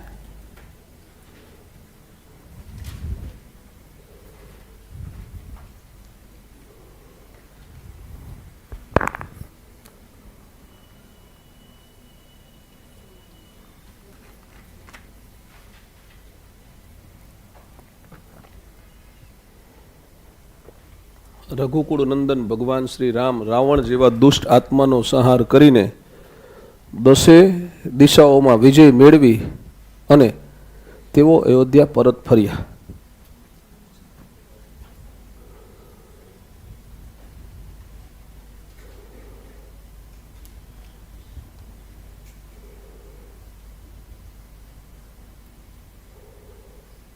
તમારે પેનથી લખવાનું ફરજિયાત છે, હો, મગજથી લખી નથી શકાતું. એટલે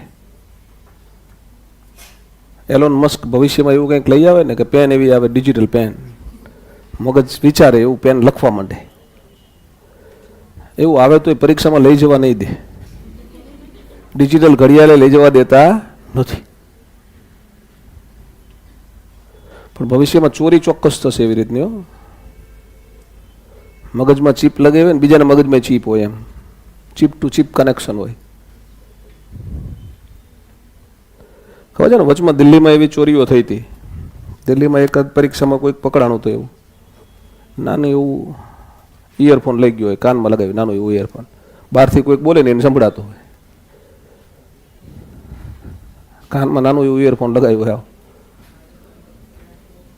હા હા, નીટમાં બરોબર છે, ઘણી બધી પરીક્ષાઓમાં આવા સમાચાર વાંચેલા છે આપણે. એને પછી સ્પીકર હોય, ખાલી સ્પીકર હોય એની સાથે માઇક હોય, ક્યાંક એને પ્રશ્ન બોલવો પડે ને તો જ ઓલાને ખબર પડે ને બહાર પડે ને શું જવાબ આપવાનો છે, કયો જવાબ આપવાનો છે.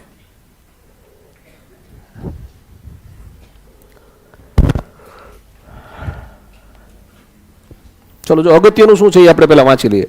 રઘુકુળ નંદન ભગવાન શ્રી રામ એટલે અગત્યનું કોણ છે? રામ. રાવણ જેવા દુષ્ટ આત્માનો સંહાર એટલે રાવણ એ અગત્યનો છે, એનો સંહાર શબ્દ પણ અગત્યનો છે. 10 દિશાઓમાં વિજય મેળવવાનો આ અગત્યનો છે, એટલે કે 1, 2, 3, 4 શબ્દો ફરજિયાત લખવાના છે, અયોધ્યા લખવાનું છે. 5 શબ્દો તો તમારા માટે અગત્યના છે. આની આસપાસ તમારો જવાબ બનવો જોઈએ. તમે જવાબ લખો છો ત્યારે જવાબ હવે કોણ લખાવશે એ બોલો. જવાબ કોણ લખાવશે? બોલ બેન. હા, શ્રી રામ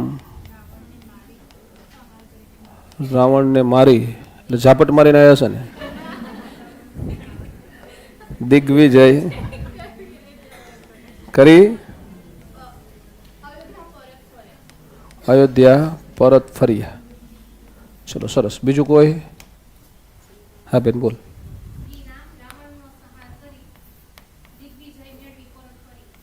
શ્રી રામ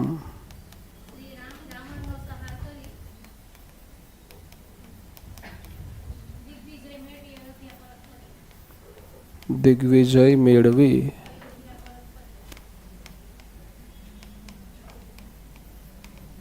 એમાં ફેર છે કઈ? 2 1 2 3 4 5 6 7 8 તમારે 9 શબ્દ બને જવાબ. આ બેનને 8 શબ્દ બન્યો છે. ઉપર કેટલા છે એ ગણ લઈએ એકવાર. 1 2 3 4 5 6 7 8 9 10 11 12 13 14 15 16 17 18 19 છે. 19 છે એટલે 6 7 માં કરો તો વધારે સારું કહેવાય. 6 કે 7 શબ્દમાં લખાય. બોલ ભાઈ.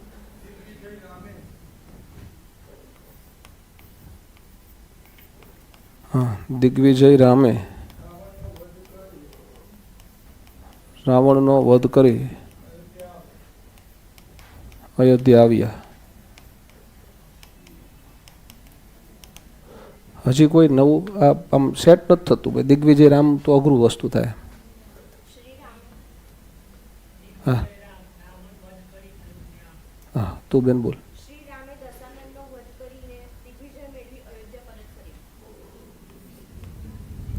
જો તમે રાવણ વધ આગળ લાવો તો કોઈ વાંધો નથી. જો આવું લખાય કે ના લખાય, રાવણને હણી દિગ્વિજય મેળવી રામ અયોધ્યા પધાર્યા કે પહોંચ્યા, તો બધું આવી જાય કે ના આવી જાય? રાવણને હણ્યો, રાવણને હરાયો એટલે દિગ્વિજય મેળ્યો ને. તો રાવણને હણી દિગ્વિજય મેળવી રામ અયોધ્યા પધાર્યા કે રામ અયોધ્યા આવ્યા, રામ અયોધ્યા પહોંચ્યા. જે લખો એ 1 2 3 4 5 6 અને 7 શબ્દમાં થાય જ જવાબ. અને બધું આવી જાય છે. આના સિવાય કંઈ અલગ રીતે લખ્યું હોય ને કોઈને કહેવા જેવો લાગતો જ જવાબ.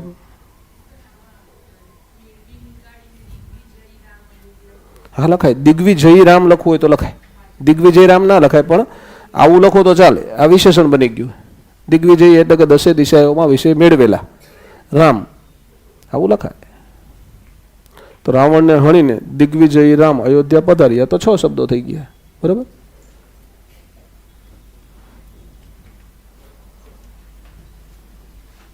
હજી થોડોક મોટો પેરેગ્રાફ, હજી આનથી એક મોટો પેરેગ્રાફ છે. ત્યાં સુધી તો પ્રેક્ટિસ કરશું એટલે આજે જ તમારી પકડ આવી ગઈ એવું લાગે આપણને. એમ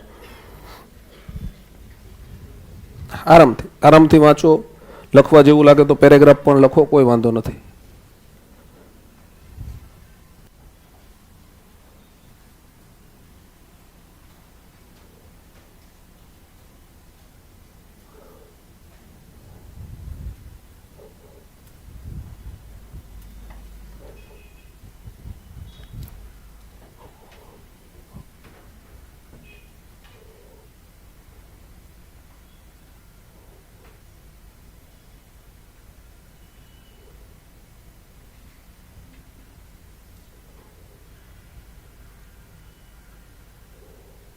તમે બધા હાજર ટેસ્ટ આપો છો એપ્લિકેશનમાં? તમારે બીજી ટેસ્ટ લે છે તમારી બેચમાં કે જ લે છે? ટેસ્ટ લેતા જ નથી. હવે તમને ક્યારેક જ બોલાવે છે એટલે ને. તો તમે પણ એપ બધા ડાઉનલોડ કરી લેજો. એપમાં જે નવું મટીરિયલ આપ્યું ને, નવું મટીરિયલ બાળ વિકાસ તમને આપી કે નથી આપી?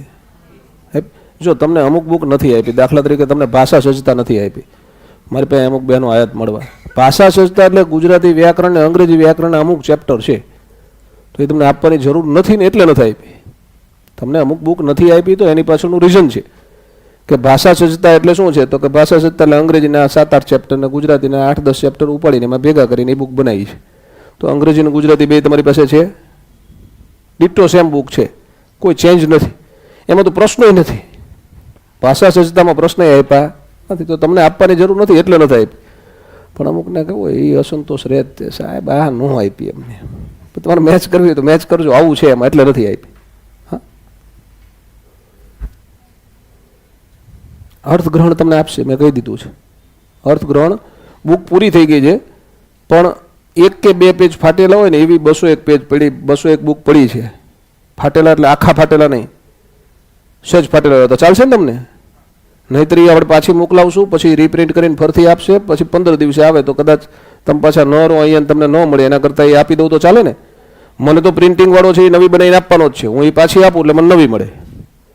પણ તમને કદાચ પછી તમે અહીંથી નીકળી જાવ તો ન મળે એવું થાય ને, એના કરતાં તમને એ અપાવરાઈ દઈએ છીએ. અત્યારે જે એડમિશન લઈએ બધાને એ જ આપીએ છીએ. કેવી હોય?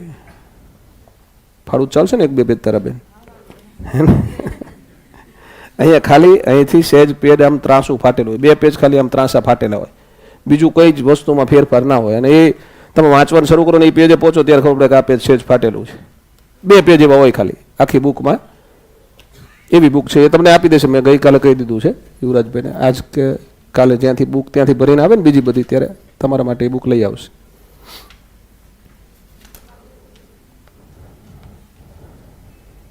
ચલો, બધાને લખાઈ જાય પછી આપણે લખીએ, બરાબર ને? પદ્ધતિશાસ્ત્રની બુક નથી બની બેન, અને તમને પહેલાં એક તો આપી છે ને, આપી છે ને એક, એટલે બીજી બનશે પછી અલગ બનશે તો તમને એ આપશું. તમે અહીંયા હશો તો તમને મળી જશે, ચિંતા ના કર. પણ એ હજી હું બનાવું છું. જે તમારી પાસે છે એ ટાટ SHS માટેનું પદ્ધતિશાસ્ત્ર જ છે. એમાં ગણિત વિજ્ઞાન વિષય કોઈ પણનો હોય, એમાં ગણિત વિજ્ઞાનવાળું એમને વાંચવાનું હોય. જેને શાસ્ત્ર હોય કે સમાજશાસ્ત્ર હોય કે ઇકોનોમિક્સ હોય કે આવા જે વિષય હોય ને, એ બધા મિત્રોએ સામાજિક વિજ્ઞાનનું પદ્ધતિશાસ્ત્ર વાંચવાનું હોય. તમારું મનોવિજ્ઞાન વિષય હોય તો એ સામાજિક વિજ્ઞાનનું જ પૂછાય. અને ભાષાવાળાને બધી ભાષાનું અલગ આપ્યું છે. ગુજરાતીનું અલગ હોય, અંગ્રેજીનું અલગ હોય, હિન્દીનું અલગ હોય અને સંસ્કૃતનું અલગ હોય. હું અત્યારે નવી બનાવું છું, એમાં મારી માનસિક તૈયારી તો એવી જ છે કે મારે બધાની અલગ અલગ બનાવી છે.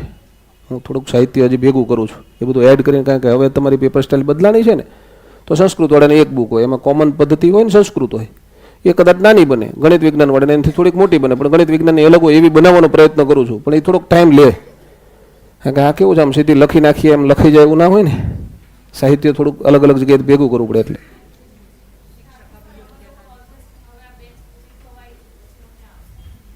પછી નહીં આપું, પછી તમે અહીંયા નહીં હોય ને, પછી તમારે કદાચ ખરીદવી હશે તો તમને ડિસ્કાઉન્ટેડ રેટમાં આપશું. પછી આવશે તો તમારે બેચ પૂરી થઈ ગઈ પછી 6 મહિના પછી હું તો નવી બુક બનાવવાની ચાલુ જ રાખીશ. એ તો કન્ટિન્યુઅસ જર્ની હોય ને. પછી તમારી બેચ પૂરી થઈ ગઈ છે, તમારી બેચ જ્યાં સુધી ચાલુ છે ત્યાં સુધી જેટલી બુક બનશે બધી તમને આપીશું. અહીંયા છો ત્યાં સુધી. પણ પછી 3 મહિને બને ને 6 મહિને બને, નવી બુક તો બનવાની કાયમ ચાલુ રહે. પછી તમારે જોતી હોય તો આપણે જૂના સ્ટુડન્ટ અત્યારે આવે છે, તમારે પહેલાંની બેચવાળા જે હતા એ બધા આવે છે, તો એમને બહુ વ્યાજબી કિંમતમાં આપીએ છીએ. બજારમાં વેચીએ એ ભાવે નથી આપતા. માની લો બુક બજારમાં 300 રૂપિયા વેચતા હોય તો તમારી કિંમત 170 રૂપિયા, 180 રૂપિયા, મને 160 રૂપિયા પડતી હોય તો એમાં થોડોક કોસ્ટ એડ કરીને તમને પડતર કિંમત આસપાસ આપતા હોય છે આપણે જૂના સ્ટુડન્ટ. અને કાયમ આપીએ છીએ. પાછી 12 મહિના પછી કોઈ એને એમ કે હું જૂનો સ્ટુડન્ટ છું, મારે આ બુક લેવી છે, તો એમને પડતર કિંમત આપીએ. પણ એ ટાઈમ ડ્યુરેશન હોય. બુક બનીને આવે પછી અઠવાડિયામાં 10 દિવસમાં લઈ જવાની, ત્યારે તમને એ કિંમત આપે. તમને મેસેજ આવે કે આ નવી બુક આવી છે, તમારે જોઈ તમારે બેચને લગતી હોય તો તમે લઈ જઈ શકો છો. મનોવિજ્ઞાન ને શિક્ષક અભિયોગ્યતા એ બની ગઈ, એનું ડિઝાઇનિંગ ચાલુ છે અત્યારે. એ સામાન્ય રીતે તમારી બુકની નજીકની જશે, પણ એ તમે 6 ત્યાં સુધીમાં આવી જશે. પહેલાં તમને આપીશ. પહેલાં હું ઓફલાઈન બેચમાં આપું છું, અને મારો પ્રયત્ન સામાન્ય રીતે એવો હોય કે હું સૌથી જૂની બેચને પહેલાં આપું. એમને કહી દઉં પહેલાં અહીંયા આપજો, પહેલાં અહીંયા આપજો. તમારી બેચમાં તમને એમ થાય અમુકને, સાહેબ આ બુક તો અમને પહેલાં નથી આપી, પછી આપી, પણ તમારા સિવાયની બેચોને બુક જ નથી આપી મેં. જે તમારે પછી બેચ શરૂ થઈ ને, અમુક બેચમાં મેં બુક આપી જ નથી, એકેય બુક નહોતી આપી. એમને જ ભણાવતો હતો. નવી બુક બનશે એટલે આપીશ એવું કંઈ. મહિના સુધી એમને ભણાયા છે. પછી કદાચ સિંગલ બુક એકાદી આપીને એમાંથી ટેસ્ટ લેતા હોય એવું થયું હોય.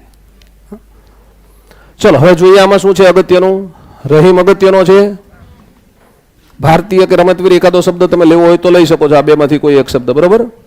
કબડ્ડીની વાત છે એમાં. કબડ્ડીની રમત જ કહેવાય, એટલે રમત નહીં લો તો ચાલશે. કોલકાતા શબ્દ અગત્યનો છે. વિશ્વ કબડ્ડી ટુર્નામેન્ટ શબ્દ અગત્યનો છે. અને સુકાની પદ સ્વભાવ્યું આટલું અગત્યનું છે. આ બધું આવવું જોઈએ, એવો જવાબ બનાવવાનો છે. આરામથી બનાવી નાખો. હા, પછી કોણે બનાવ્યો, જેને જેને એક વાર લખાવ્યો ને એ બધાને જવાબ નથી લેવો આપણે. એકે વાર નથી લખાવ્યો ને એ વિદ્યાર્થી હાથ ઊંચો કરે ને એનો જવાબ લેવો છે. હા, જેને લખાવ્યું છે એનો નહીં લઈએ. કોઈ નહીં બીજું લખાવે નવું તો જૂના વિદ્યાર્થી મિત્રોનો જવાબ લેશું આપણે. કારણ કે બધાય વિચાર એવું જરૂરી છે ને, મુખ્ય પરીક્ષા તો બધાય આપશે. કોણ લખાવશે જવાબ બોલો હવે? તને પછી લઈએ આપણે, કોઈક નવું લખાય. બેન તે કેવા લખાયો કે ન લખાય જવાબ? તો તું લખાવીશ, બોલ તાર પાછળવાળા બેન.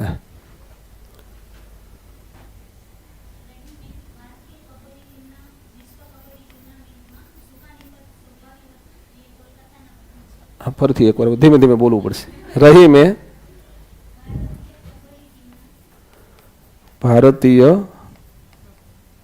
કબડ્ડી ટીમના ઓકે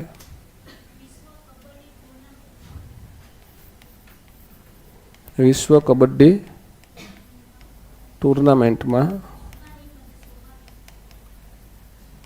સુકાની પદ શોભાવ્યું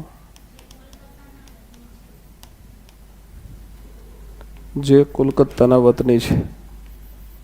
પછી પૂરું ને?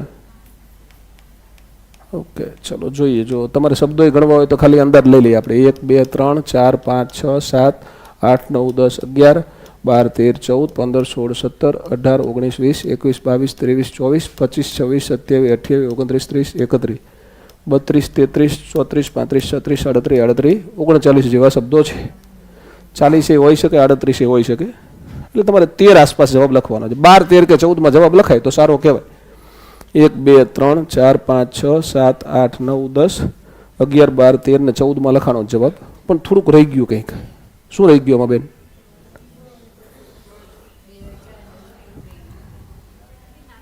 વર્ષ રહી ગયા છે ખાલી. બધા વર્ષનો ક્યાંક ઉલ્લેખ આવે તો સારું કહેવાય. એમ બધા વર્ષનો ઉલ્લેખ આવતો એવો જવાબ લખ્યો એ લખાવડાવે. તું લખાવડાવે.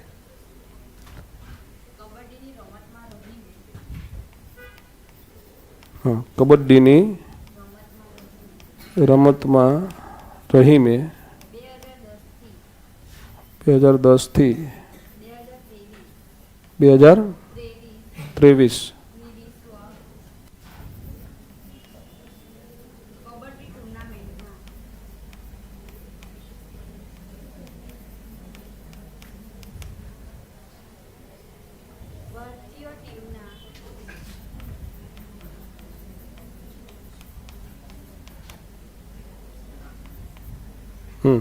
પછી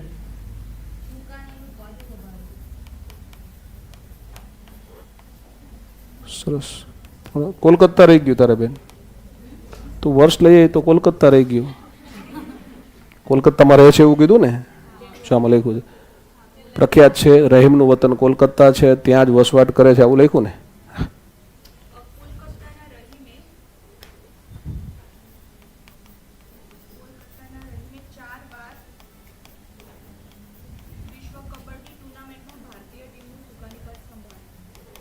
ચાર વાર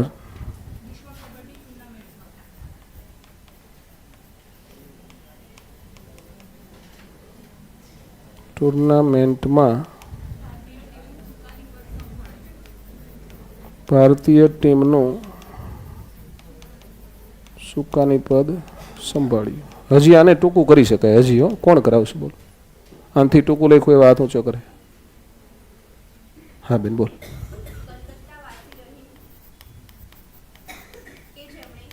કલકત્તા વાસી રહીમ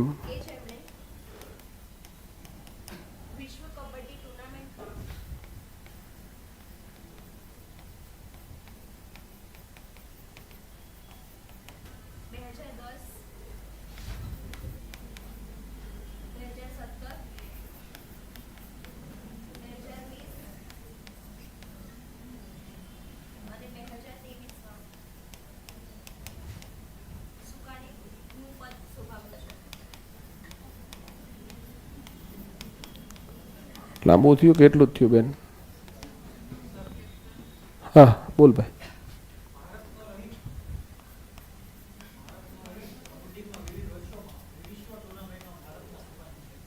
ભારતનો રહીમ પછી કઈ કઈ કોલકાતાનો બનાવી દે. એટલે 1 મિનિટ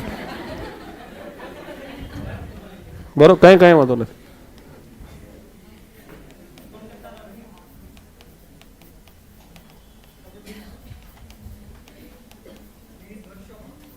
કબડ્ડીમાં વિવિધ વર્ષોમાં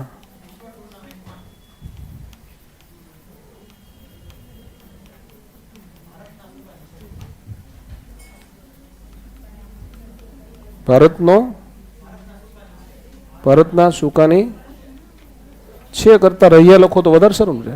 ભૂતકાળ લખો છો ને તમે, એટલે ભારતના સુકાની રહ્યા. ચાલ, આ કોલકાતાનો રહીમ અથવા તો આય ચાલે. આ કોલકાતા વાસી, કોલકાતા નિવાસી. વાસી લખો ને તો ભેગું લખાઈ જાય, નિવાસી લખો તો અલગ લખવું પડે.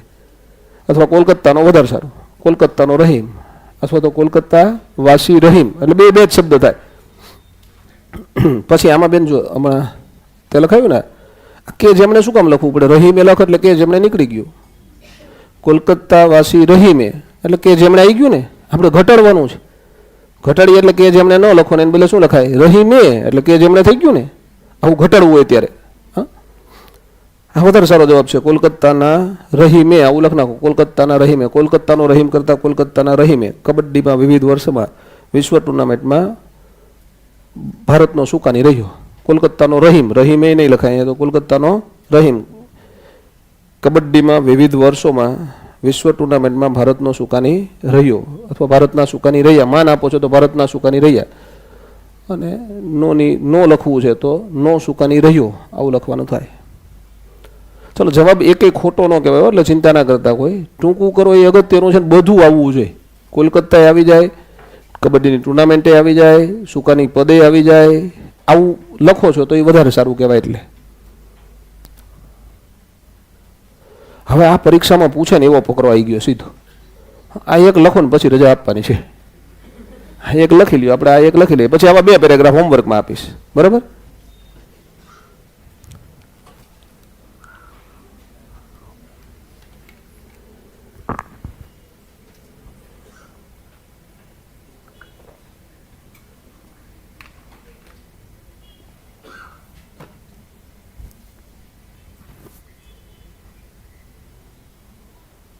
લખો. 5-7 મિનિટ આમાં લાગશે તમારે. બરાબર ને?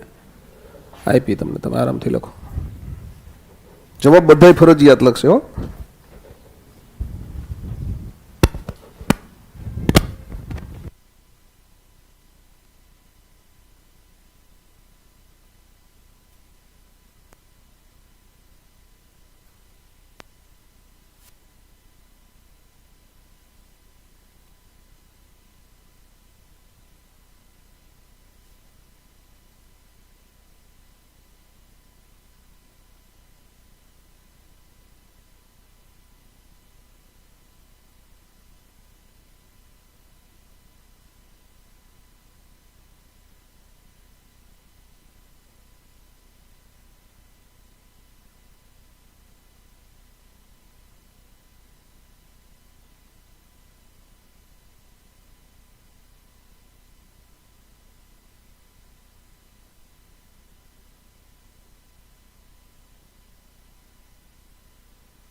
ગુજરાતીના પેપરમાં કેટલો સમય આપે લખવા માટે?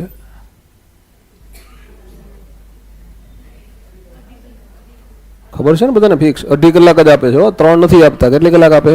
2.5 કલાક મળે. અઢી કલાકમાં નિબંધ, 2 પત્ર, 2 ચર્ચાપત્ર, 2 સંક્ષેપ અને ગુજરાતી વ્યાકરણના 10 પ્રશ્નો આટલું લખવાનું આવશે. હા, જો કે પેપર લગભગ પૂરું થઈ જશે. અહીંયા થોડાક પેપર લખાવશું આપણે. પ્રિલિમ પાસ કરીને આવો ને એટલે પછી આ બધું ફરતી ભણાવશું. હજી ફરતી નિબંધ લેખન, ફરતી પત્ર, ફરતી ચર્ચાપત્ર, પણ ત્યારે લખાવા ઉપર ફોકસ હશે. રોજ લખાવશું. તમને રોજ ચેક કરીને આપશું એની ગેરંટી નહીં હોય, પણ લખાવશું રોજ અને સ્ટાન્ડર્ડ જવાબ આપશું કે આવું લખવું જોઈએ, આવું કહેશું. અને મોક પેપર લખાવશું ત્યારે ચેક કરીને આપશું.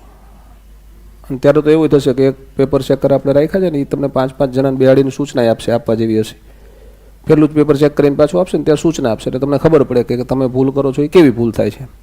ખાલી આમ લીટી કરીને માર્ક નહીં આપે, એક વખત ગંભીરતાથી ચેક કરીને તમને બધાની સૂચના આપશે ઇન ડેપ્થ, એટલે તમને ખબર પડે. હા,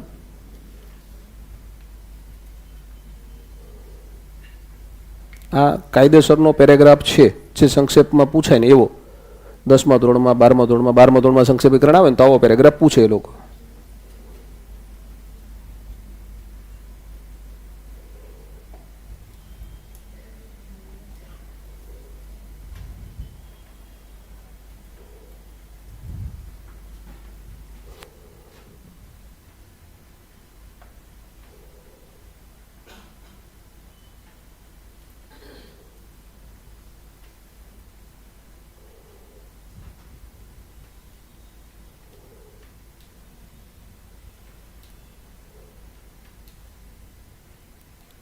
તમે બધાએ લખી લ્યો ને પછી આપણે આરામથી પહેલાં સમજીએ કે કેમ વાંચશો, ક્યાં તુલના છે, ક્યાંય દ્રષ્ટાંત છે કે નહીં, કેમ હટાવી શકાય, આવવું જોઈએ. બરાબર ને?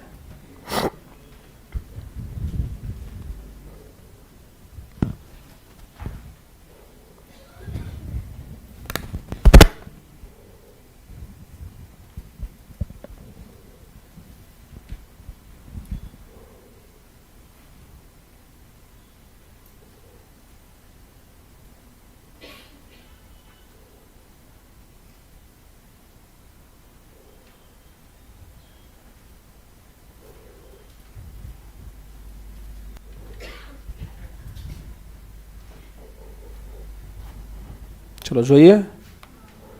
ચિત્રકળા, સંગીત કળા, સ્થાપત્ય કળા તથા શિલ્પ કળા એ બધી કળાઓ છે. એટલે એક વાત થઈ છે નહીં, આવું તમારે કળાઓ એવો શબ્દ તમારા પેરેગ્રાફમાં લખવાનું થશે. બધાનું નામ લખવાની જરૂર નથી, પણ કળાઓ એવો શબ્દ લખવો પડશે. આવું કન્ફર્મ થાય પહેલા વાક્યમાંથી. જીવન ટકાવી રાખવા માટે કોઈ કળા જરૂરી નથી હોતી. એટલે જીવન ટકાવવાની વાત ક્યાંક તો લખવી પડશે. જીવન ટકાવવાવાળો શબ્દ લખશો તમે. એના માટે તો રોટી અને પૈસાની જરૂર હોય છે. એટલે કાં તો રોટી કાં તો પૈસા, બેમાંથી એક લખવું પડશે. બેમાંથી એક લખશો. જીવન ટકાવવાની વાત છે, રોટી, પૈસા અને કળા, આટલું અગત્યનું થયું અહીંયા. આના ઉપરથી તમે પહેલી 2 લાઈનમાંથી જે જવાબ બનાવો એ બનાવશો. અલગ અલગ રીતે તમારી રીતે બનાવી શકાય, એની બહુ ચિંતા નથી, પણ આ આવવું જોઈએ. પછી જો, જેમ જળ વિના માછલી તડફડે, આને ઉદાહરણ કહેવાય હા કે ના? દ્રષ્ટાંત કહેવાય હા કે ના? તો આ નથી લખવાનું જવાબમાં. આવું ધ્યાનમાં આવી જાય એટલે હટાવી દેવાનું. માછલી તડફડે એવું કંઈ જવાબમાં લખવાનું આવશે નહીં, આ હટાવી દેવાનું. જેમ જળ વિના માછલી તડફડે તેમજ રોટી કે પૈસા વિના માણસ મરે છે, આ નથી લખવાનું. એક્ઝામ્પલ છે એટલે હટાવી દેવાનું છે. એ વાતને સમર્થન આપવું રહ્યું કે આપણા જીવનને ધબકતું રાખવા, આવું કંઈક લખશો તમે ક્યાંક. જીવનને ધબકતું રાખવા, પૂરેપૂરું જીવવા. આ ધબકતું રાખવા છે એ જ પૂરેપૂરું જીવવા કહેવાય, એટલે આ ન લખો ચાલે. તેમજ માણવા માટે કળા જરૂરી છે. તો ધબકતું રાખવું, પૂરેપૂરું જીવવું કે માણવું, ત્રણેય એક છે. ત્રણમાં જ ગમે એક લખવાનું. જીવનને ધબકતું રાખવું, જીવનને પૂરેપૂરું જીવવું કે જીવનને માણવું, બધું એક કહેવાય. એમાંથી કોઈ એક વસ્તુ લખવાની છે. એટલે જીવનને માણવાની વાત કરવાની છે, જીવનને ટકાવી રાખવાની વાત કરવાની છે, કળાની વાત કરવાની છે, પૈસાની વાત કરવાની છે. આનાથી તમારો જવાબ બનાવવાનો છે. બરાબર? તો જો ચલો લખીએ આપણે. કોઈ લખાયો એકાદો જવાબ પહેલાં એવો લખીએ અને પછી સ્ટાન્ડર્ડ જવાબ લખીએ. 2 જ જવાબ લખશો આમાં. તમે લખો એવો જવાબ. બોલ દોસ્ત.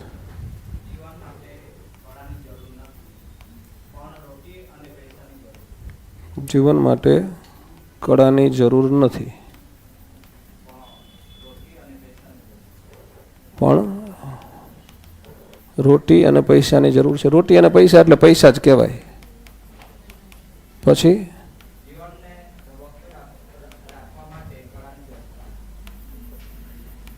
જીવનને ધબકતું રાખવા માટે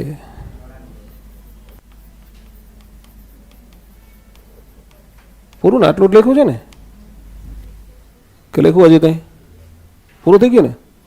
સરસ લખ્યું છે, સારું લખ્યું છે ભાઈ. હજી આને ટૂંકું કરવું હોય તો આપણે લખીએ. જુઓ,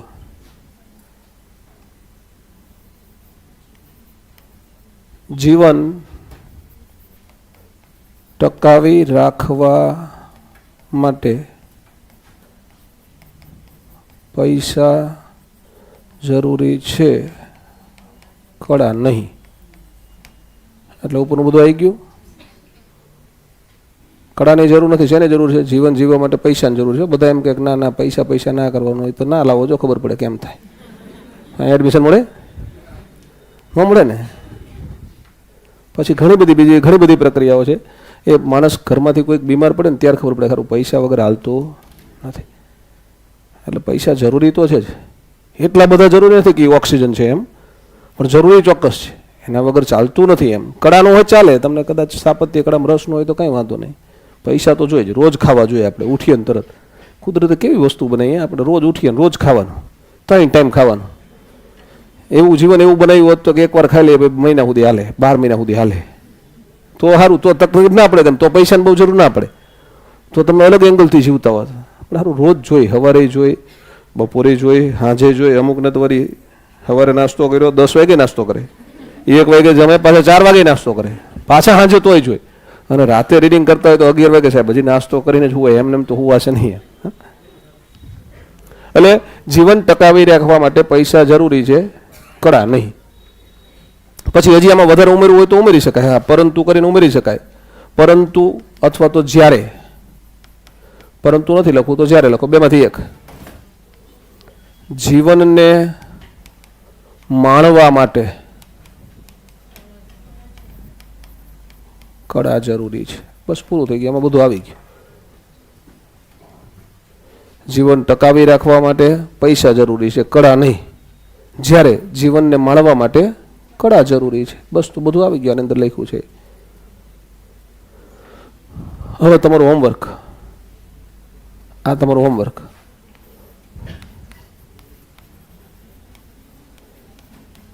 એક જ પેરેગ્રાફ આપું છું હોમવર્કમાં. કાલે 2-3 આપીશ. આજે એક પૂરતો છે, બરાબર? અહીં સુધીની સ્લાઇડ તમને મળશે PDF સ્વરૂપે. આ પેરેગ્રાફનો જવાબ બધા લખીને આવશું. લગભગ કાલે જ મળશું ફરી આપણે. આવતીકાલે આનાથી એડવાન્સ આવા મોટા મોટા પેરેગ્રાફ હવે સીધા લખીશું.